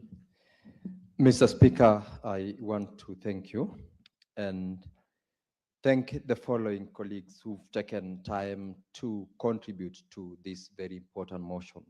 Senator Mungatana, Senator Cherargei, Senator Joyce Korir, and finally, Senator Moses Kajwang. Mr. Speaker, in very quick reply to 3 or 4 of the comments that came up, Mr. Speaker, number one is that indeed, Honorable Minor, the member of County Assembly who brought this petition, is one such very critical members of our respective county assemblies for having taken time to, in fact, just even read the County Governments Act to understand the provisions and understand that as a representative of the people, he has got a role which he needs to do as he's done in this particular case. And therefore, as a chairperson of committee, I want to applaud him for exercising the constitutional right under Article 119 of the Constitution to bring the petition before this House. Senator Mungatana, Mr. Speaker, spoke and proposed that the agreement by the committee as regards the membership, or rather the timeline within which a member or the chair, the governor as well as the deputy governor in an office of the county government ought to be treated in law as when he or she is absent. This is something that in his contribution, part of what is stated is what a number of stakeholders had indicated, that most of these governors, whenever they travel out without any accountability, in the absence of any particular policy on travel, sometimes even just to get into their destinations, never appear before any such committee if they are going before a committee or if they are going for a conference. In fact, I dare say some of them normally take photographs outside the conference halls just for purposes of documentation that they indeed travel. As to whether they get in to participate is completely a different story. And I agree with the Honorable Senator Mungatana that this policy is critical. And if we were to anchor it in law, it will help us to deal with the corruption menace that is in almost all the representations at the county governments. Secondly, Mr. Speaker, as to the independence of County Public Service Board, most of them, as ably put by Senator Mungatana, are actually undergoing serious legal challenges because of their inability to exercise the autonomy that the law permits them under the provisions of Article 235 as well as Article Section 57 of the County Governments Act. it is envisaged in law that county public service boards should not be politically interfered with. But unfortunately, Mr. Speaker, they are interfered by the governor by, on the one hand, sending members or actually forwarding members to that particular board to from among those of his supporters. The extent of then independence will largely be interfered with because the people whose names have been forwarded by the governor, appointed ultimately by the to be members of the County Public Service Board, approved by the County Assembly, will interfere with their independence because of possible conflict of interest. This is something that is currently exhibited in the county government of Bomet, where the County Public Service Board previously was fully micromanaged and controlled by the governor. Several matters have been filed in court, including one that was today before the court in Nakuru, where the governor is a subject of a contempt of court proceeding, where the courts, both the Employment and Labor Relations Court, as well as the Court of Appeal, has directed that the governor takes back over 595 former employees to the payroll, and he's refused to do it. And the reason and the foundation for that legal challenge, Mr. Speaker, is the interference by the executive or the governor, for that matter, with the County Public Service Board, where employees are sacked by stroke of the pen or directions of the governor. And I'm happy that, Mr. Speaker, the Court of Appeal indeed agreed with the former employees and directed that they should go back to their employment. And Mr. Speaker, this is a cost which actually, from the calculations arrived at from the documents filed in court, the county government has not or is required to pay over 495 million of arrears as salaries to these employees. And I want to urge that this is a court decision. The governor risks being cited for contempt, and he has no option but to comply. If, therefore, Mr. Speaker, we were to amend the law to ensure that the autonomy of the county public service boards is protected, we will not be having such issues where we're getting into legal battles, there are legal fees involved, and employees who are members of the county, employees who are fathers, who are parents, are languishing in poverty. They are dragged into court sessions, yet they are supposed to enjoy that right. And I want to appreciate Honorable Maina for bringing up such a proposal so that we support the autonomy of the county government. The issue on ghost workers that's in the Chargia raised will also be protected by ensuring that the county public service boards are independent and they are not a subject of extreme control by the appointing authority in the case of this current law as it is. Senator Joyce Korir appreciated the fact that the operational autonomy of county assemblies is affected by the political patronage by those who are running county governments, that is the governor who is in law able to send names for approval and sit in the county assembly. And lastly, Senator Kajwang, the legislation impact assessment is actually supposed to have been done. We have had the Constitution of Kenya over now 15 years.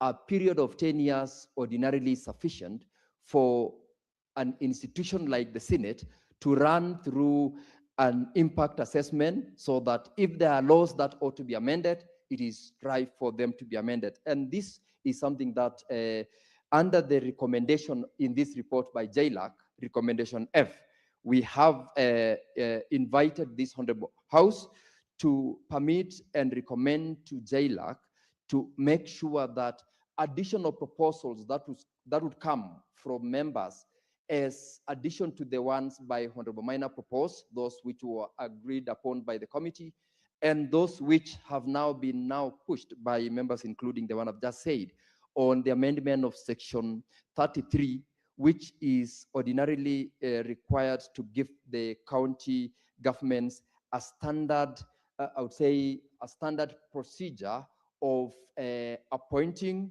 identifying, and also largely approving nominated members to sit in the county as county executive committee members. That is a welcome proposal, and Senator Kajwang, we definitely as a committee will take that one up. And once this motion is approved, we will make a legislative proposal to accommodate a requirement that gives a standard and uniform mode of nominating members of the CEC of counties.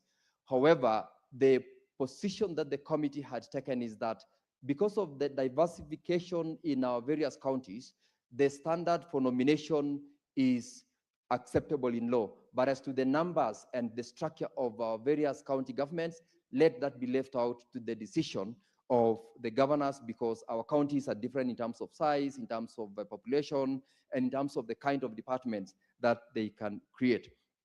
Secondly, and this is one of the issues with regard to the position of the deputy governor, it's true that the committee indeed recognized that this DG is supposed to be left as a joint ticket that brought him or her into office with the governor, but at the same time, they should be given an opportunity to have some executive role that will keep them to be able to run and be engaged almost throughout in the office of the DG. And the committee definitely welcomes that, which will give the county governor, in this case, the mandate to still have him as his substantive, I would call assistant, but at the same time have an entitlement to also give him the discretion to a department, which will give the member or the deputy governor a role within the county government. With those many, Mr. Speaker, once again, I want to thank the members who have contributed to this motion. And pursuant to Standing Order 66.3, Mr. Speaker, I request that you defer putting of the question to a later date to enable the quorum of the House to be available for us to put the question. I thank you, and I thank the members who have supported this, as well as those proposals which we have been given. We accept to run them on proposals. Thank you, Mr. Speaker. Thank you, Chair. The putting of the question is deferred to next sitting. Now, Senators, I want to reorganize the order of business. We defer as 13 to 21, and then we go to order number 22.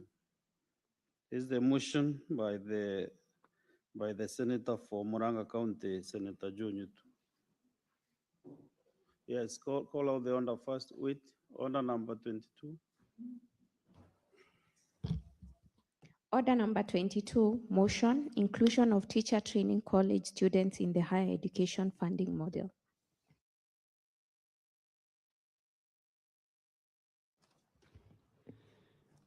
Thank you, Mr. Speaker. I beg to move this motion that says, or about the inclusion of teacher training college students in the higher education funding model, Mr. Speaker. Aware that the Constitution of Kenya under Article 43(1)(f) guarantees every citizen the right to education, and Article 53(1)(b) provides that basic education is free and compulsory.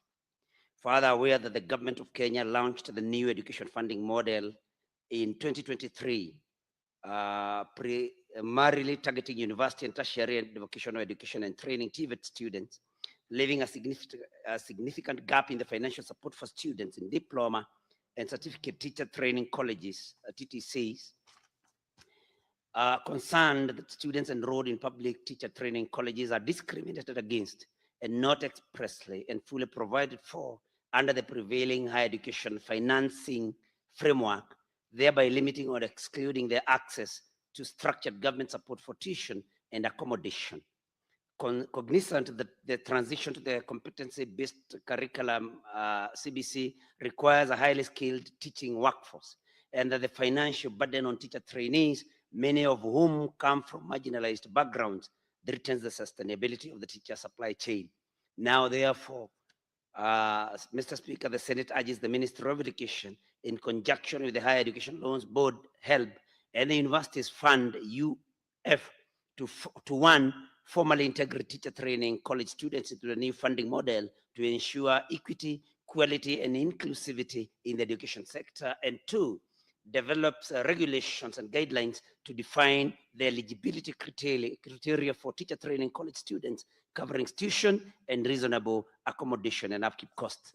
Mr. Speaker, as the motion clearly states, we have had problems with teacher training colleges over time because they have not been included in the regulations governing access of funds from either HELD, that is Higher Education Loans Board, or University Fund, Mr. Speaker, that is UF.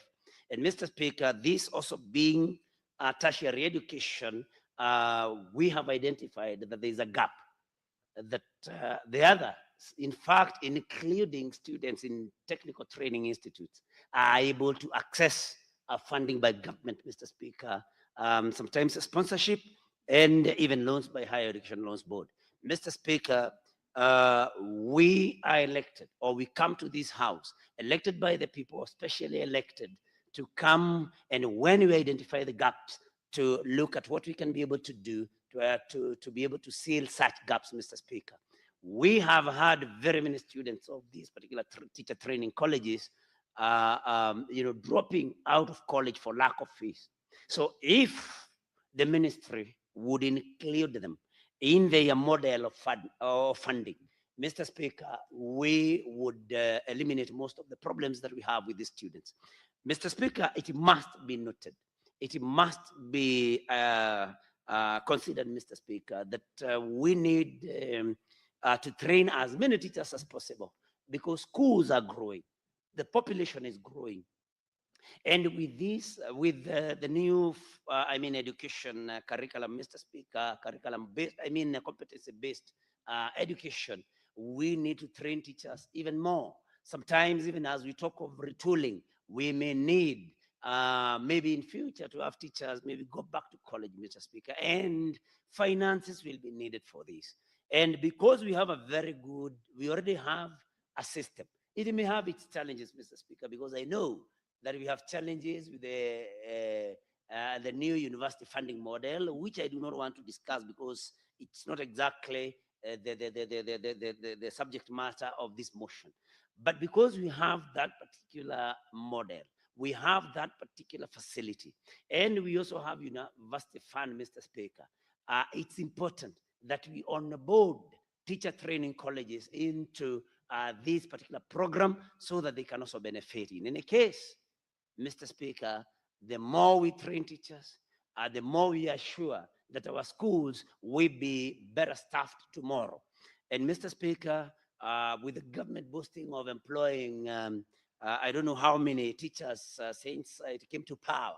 Of course, there are many questions as to how many have been employed on permanent and pensionable basis. But Mr. Speaker, when we have trained teachers employed by the government or not, then we have a good pool of professionals who can be called upon anytime to come and serve in our schools. Mr. Speaker, for that reason, we need to empower these students so that the burden, especially with this biting economy, that the burden of parents may be eased through this particular kind of funding, Mr. Speaker. And because this is a self-explanatory motion, Mr. Speaker, I think I do not need to gainsay about it because I don't want to believe or think that any legislator in this or the lower house could go against the intent and the motive of this particular motion. And Mr. Speaker, I beg to move, even as I call upon my very good friend, my desk mate, Honorable Senator Joyce Correll, to second this motion. Thank you, Mr. Speaker. I beg to move. Senator Joyce Correll. Yeah, thank you very much, Honorable Speaker, for giving me this chance to also second this motion by my desk mate, Senator Nyuthu. Honorable Speaker, I just want to say that indeed, our teachers have been undergoing through a lot of challenges, Honorable Speaker. Bearing in mind, Honorable Speaker, that this government have been trying as much as possible to make sure that they employ the highest number of teachers since the independence of this country, Honorable Speaker. Honorable Speaker, I want to say that, Honorable Speaker, as we speak now, the TSC or the ministry has been able to try as much as possible to make sure that they have employed over 100,000 teachers across the country. And not only that, Honorable Speaker, we still have another 16,000 that are coming in, Honorable Speaker. Despite the fact that now the government is trying to observe these teachers, Honorable Speaker, I want to say that we still have a lot of challenges. One of the challenge is the counterfunding or the tuition fee that is supposed to be also, that they're also supposed to enjoy, just like other students in this country, Honorable Speaker. And the motion that has been brought forward by the Honorable Senator Nyothu, Honorable Speaker, is seeking the ministry, that is the Ministry of Education, to make sure that teachers of this country also enjoy these funding, Honorable Speaker. I want to say, Honorable Speaker, that indeed they deserve to be given these funds, Honorable Speaker, because education is the basic need, is the beginning of the knowledge. This is where, this is one of the key component when it comes to development of a country, Honorable Speaker. Education, Honorable Speaker, is what matters most, Honorable Speaker. So if our teachers cannot be given these resources, Honorable Speaker, I want to say they are undergoing through a lot, Honorable Speaker. So I want to say, Honorable Speaker, that indeed I want to support that these teachers, Honorable Speaker, be given this tuition.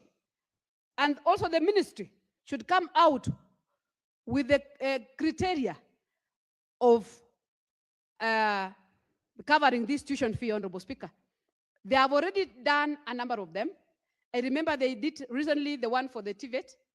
They've been doing, I can say it has, they've done across, Honorable Speaker. But for the teachers, I think it has been lacking behind, Honorable Speaker. And I want to say that it is high time that the Committee on Education assist us in terms of making sure that this motion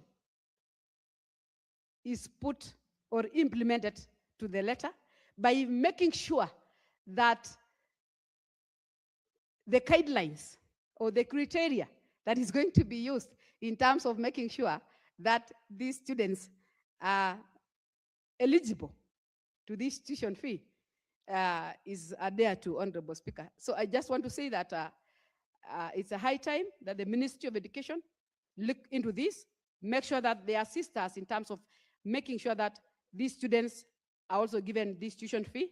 I will also challenge the committee, say that during this budget making process, they make sure that they include in their budget, Honorable Speaker. Otherwise, I beg to support. Thank you.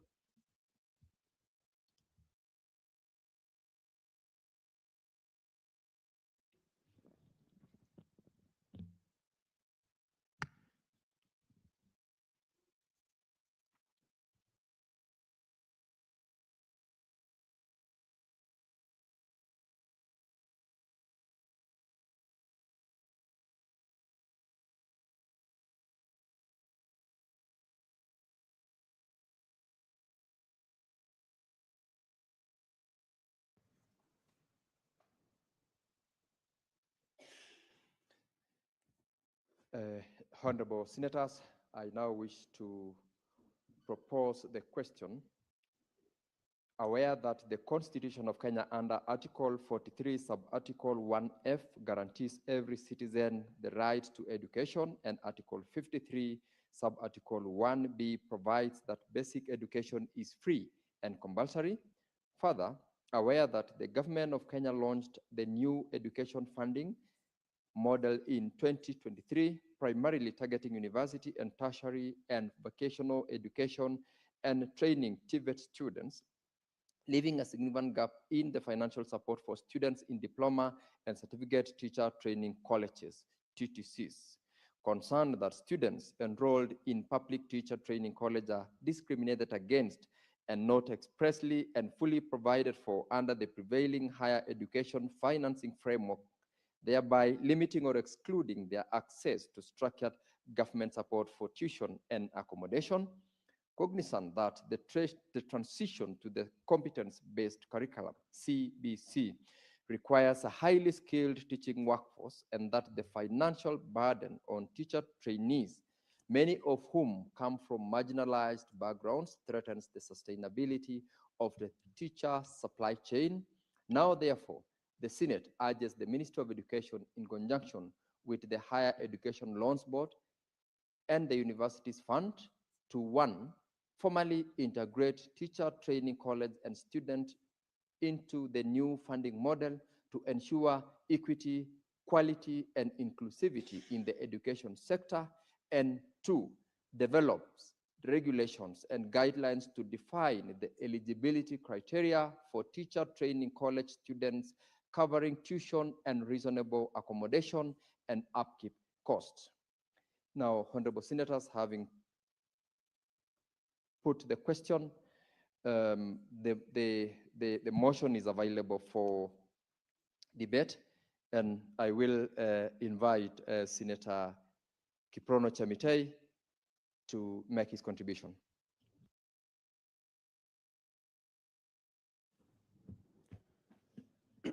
Okay, thank you, Mr. Speaker, for the opportunity you have given me to give out my contribution pertaining the motion that has been brought by Honorable Member from Moranga. Mr. Speaker, I rise to support the motion because the learners, Mr. Speaker, who are in a teachers training college are just learners like any other students in university, and therefore they have right to be given a higher education laws board just like the other students, because during their learning, Mr. Speaker, they are undergoing a very difficult situation, and therefore they need support from the government. So, Mr. Speaker, I've risen to support the motion that has been brought by a distinguished member of this House from Moranga County. So, Mr. Speaker, I support the motion. Thank you. Thank you, Senator Chamitei. I'm seeing the Deputy Speaker who just walked out is actually on the request. No, this is not the Deputy Speaker. I'm sorry about that. Senator Nyotu.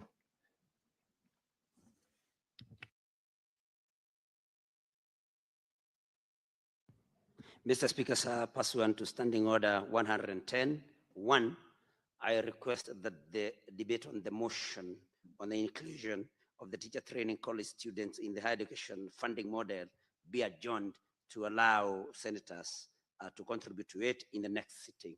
Mr. Speaker, I thank you. Senator Joe Newtu, the chair is cognizant of the provisions of this particular standing order, and I take note of also the motion itself. It's a very important motion to the extent that teacher training college students, as ably put by Senator Chamitei, are supposed to equally benefit from the higher education loans from the national government, and therefore it is something that would elicit a lot of support and contribution, or rather that requires a lot of support and contribution from among the members, and therefore the request made pursuant to Standing Order 110.1 to adjourn the debate on the motion on the inclusion of the teacher training college students in the higher education funding model is hereby adjourned to allow senators to contribute to it in the next sitting. Secondly, honorable members, clerk.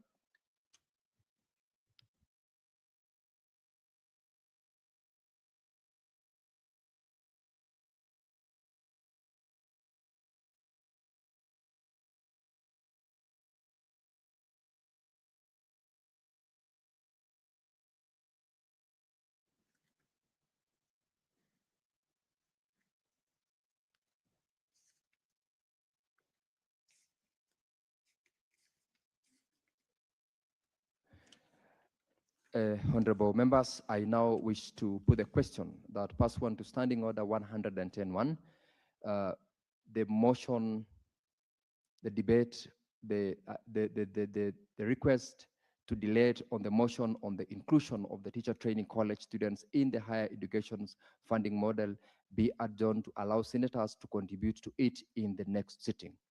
Now, will as many as of that opinion say aye? Will as many as of a contrary opinion say nay? The ayes have it.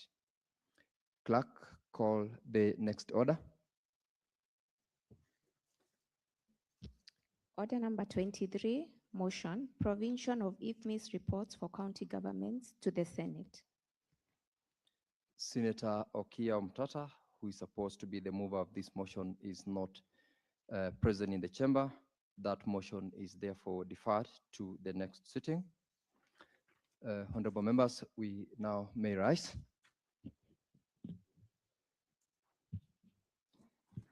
Honorable senators,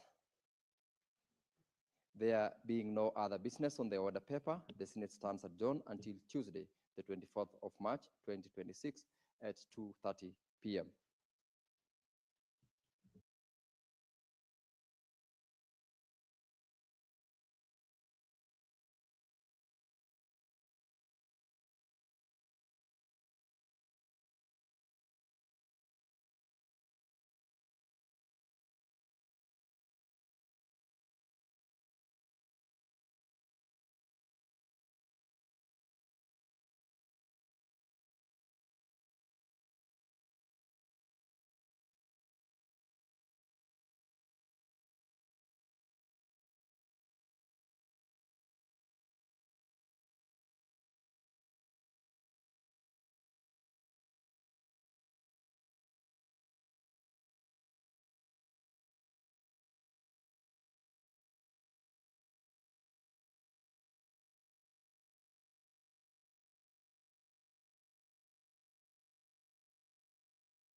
Doesn't happen like that again.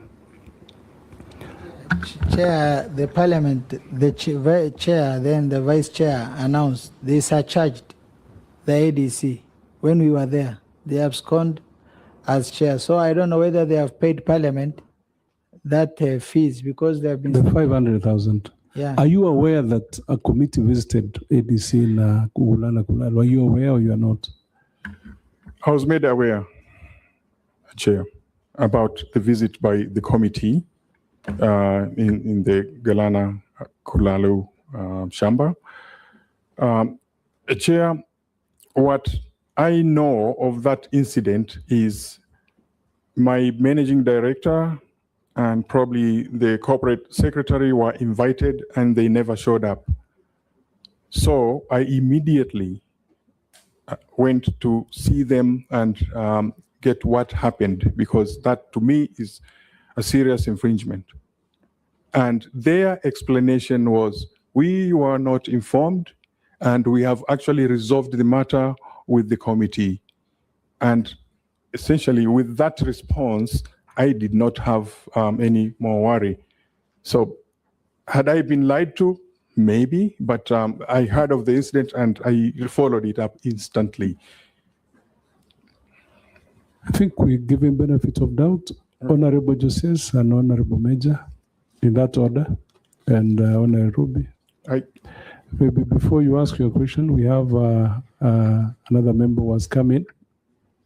Engineer, introduce yourself. Thank you, Chair. I'm Engineer Zambia, Member of Parliament, Kilome constituency, and I'm a member of this committee. Honorable Joses. Thank you, Chair. First, we have listened to a very extensive CV and the experiences of the chair nominee. Now, the organizations that he has worked internationally in different continents and in Kenya. So I want to ask my question, Chair, on the net worth that he wrote that he's around 66 million net worth. Is it a typo or it is that 60 million that you mentioned? Number two, Chair, the chair nominee mentioned on embracing technology in efficiency and enhancing programs at the NLC. I would like to know which specific areas would you embrace technology, especially having land issues that always occur within the National Lands Commission. Thank you, Honorable Chair. Honorable Retired Major. Good morning. Assalamu alaikum, Dr. Alawi. My name is Deko Barrow, MP for Garissa Town. My questions are, one, you might not be aware, but there have always been conflict or lapses in terms of mandate between the Ministry, Department of Lands and the NLC. Maybe you can tell this committee how you intend to address such issues of the lapses and the conflicts that exist between the Lands Commission and the Ministry and the Department, if you are aware of, in terms of maybe even the law itself. Two, there were petitions raised by professionals bodies that was mentioned to you by the chair of the committee, and they raised very serious issues in that yourself included and the other 6 members who are going to be interviewed today, none of you hold certain technical skills in terms of land, surveying, land economics, valuers. Will you be worried that the top management, the commission itself does not have these technical people and they will be more relying on the secretariat on this issue? My third question, Dr. Alawi, is your citizenship. From the documents you presented in terms of the number of years you've spent out of the country, is there a possibility that maybe you have another citizenship other than this, or do you have a dual citizenship as a Kenyan? Thank you.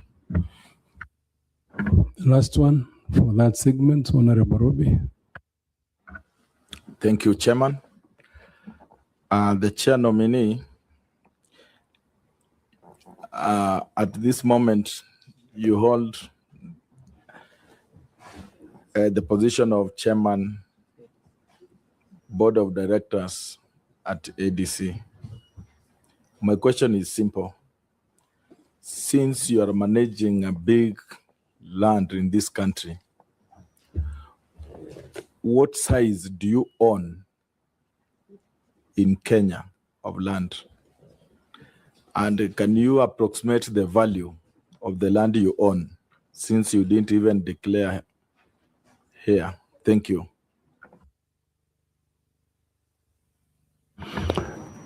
Honorable nominee, maybe you take those ones first, the 3. Okay. Thank you. I think I have listed 5 questions, Chair. The first one about my declaration of wealth, that was 66 million. That is correct, and if need be, I'll be able to maybe specify where that comes from, but it is not 66. What I have in the papers is 62 million as my net worth, Chair. And so that, the other question is asked by Honorable Deko. Chair, I have heard and I'm aware. There was a question on technology, you remember? There is a question on technology. There's a question. I think you take a lot of time looking at the members of the committee instead of applying your ears to do the... Okay. The question on technology. Which was asked by Honorable Joseph. He had 2 questions. Maybe you could just repeat. Just bear with. Yes. Yeah. Chair, I had in his introductory message, he mentioned that he's going to embrace technology. Mhm. And I wanted him to be specific on which areas and specific Chair, areas. Point of order. Yes. I'm just concerned that I remember the question very well as I sit here. And I'm not the one who was being asked this question. So I'm worried why the chair nominee does not remember that question, which was asked by the Honorable Justice. And I can almost repeat that question myself. And I'm not the one You who know, was he being asked. started by saying that he's left-handed. And it took a lot of time to learn how to use a pen. And it's so manifested that you are not very keen, Chair nominee. That's what is coming out. You're not very keen. So,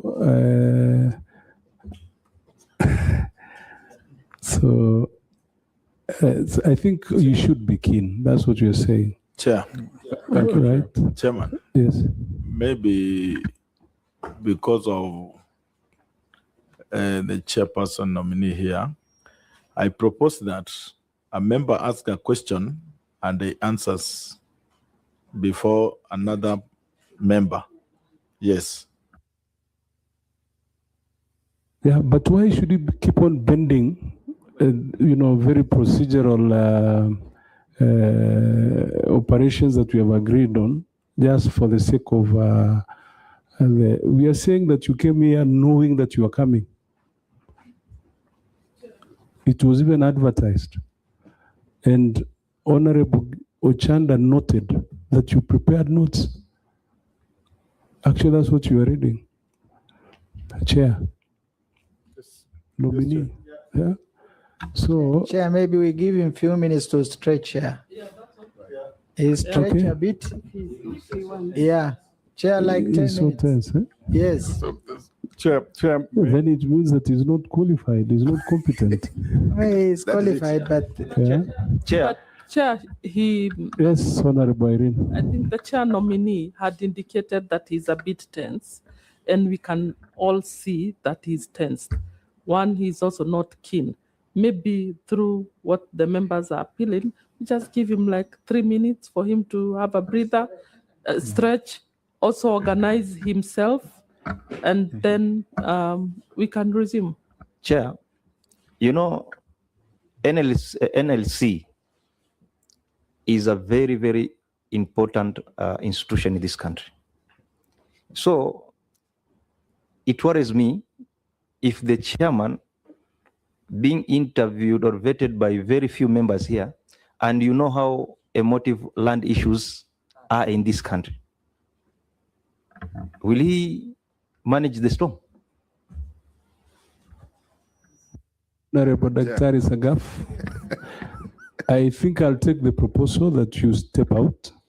Okay, we give you a few minutes. All right. Did you fly from Wasini this morning? No, I just slept in Nairobi. And I am very sure, I want to thank the members, Chair, the members who are kind enough to suggest that. But I can reassure you, I'm not needing that break unless you really insist. However, I am not used. This is a new environment for me. I am been also teaching even at university, hearing many questions, but this is the first time, and I'm having the weight of NLC, at the back here, and this is the committee, the NLC's questions rather, not the organizations. I'm not there yet, and that's why I'm not really that myself, but I'm usually very composed. I'm usually a listening person, and I appreciate the break suggestions, but if you don't mind, I want to continue with the questioning, and I have about 4 questions I wanted to respond to from the honorable members. I think, Chair, we go by your ruling. We cannot proceed like that. We'll give you 5 minutes, okay? Just a session, a health break, so that you go relax, then we'll call you in. Okay?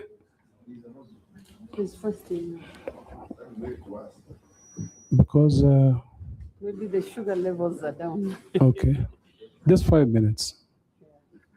So I get out of the room?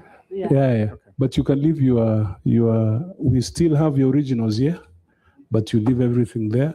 Just take a small break.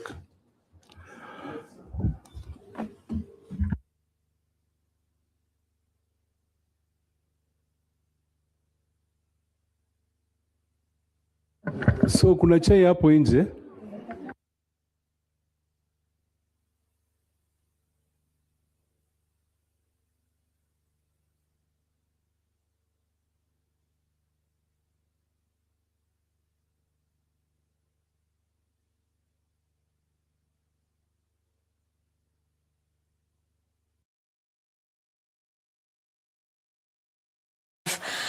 Any faith and hope. This is what was said on Friday by the Senator of Nairobi.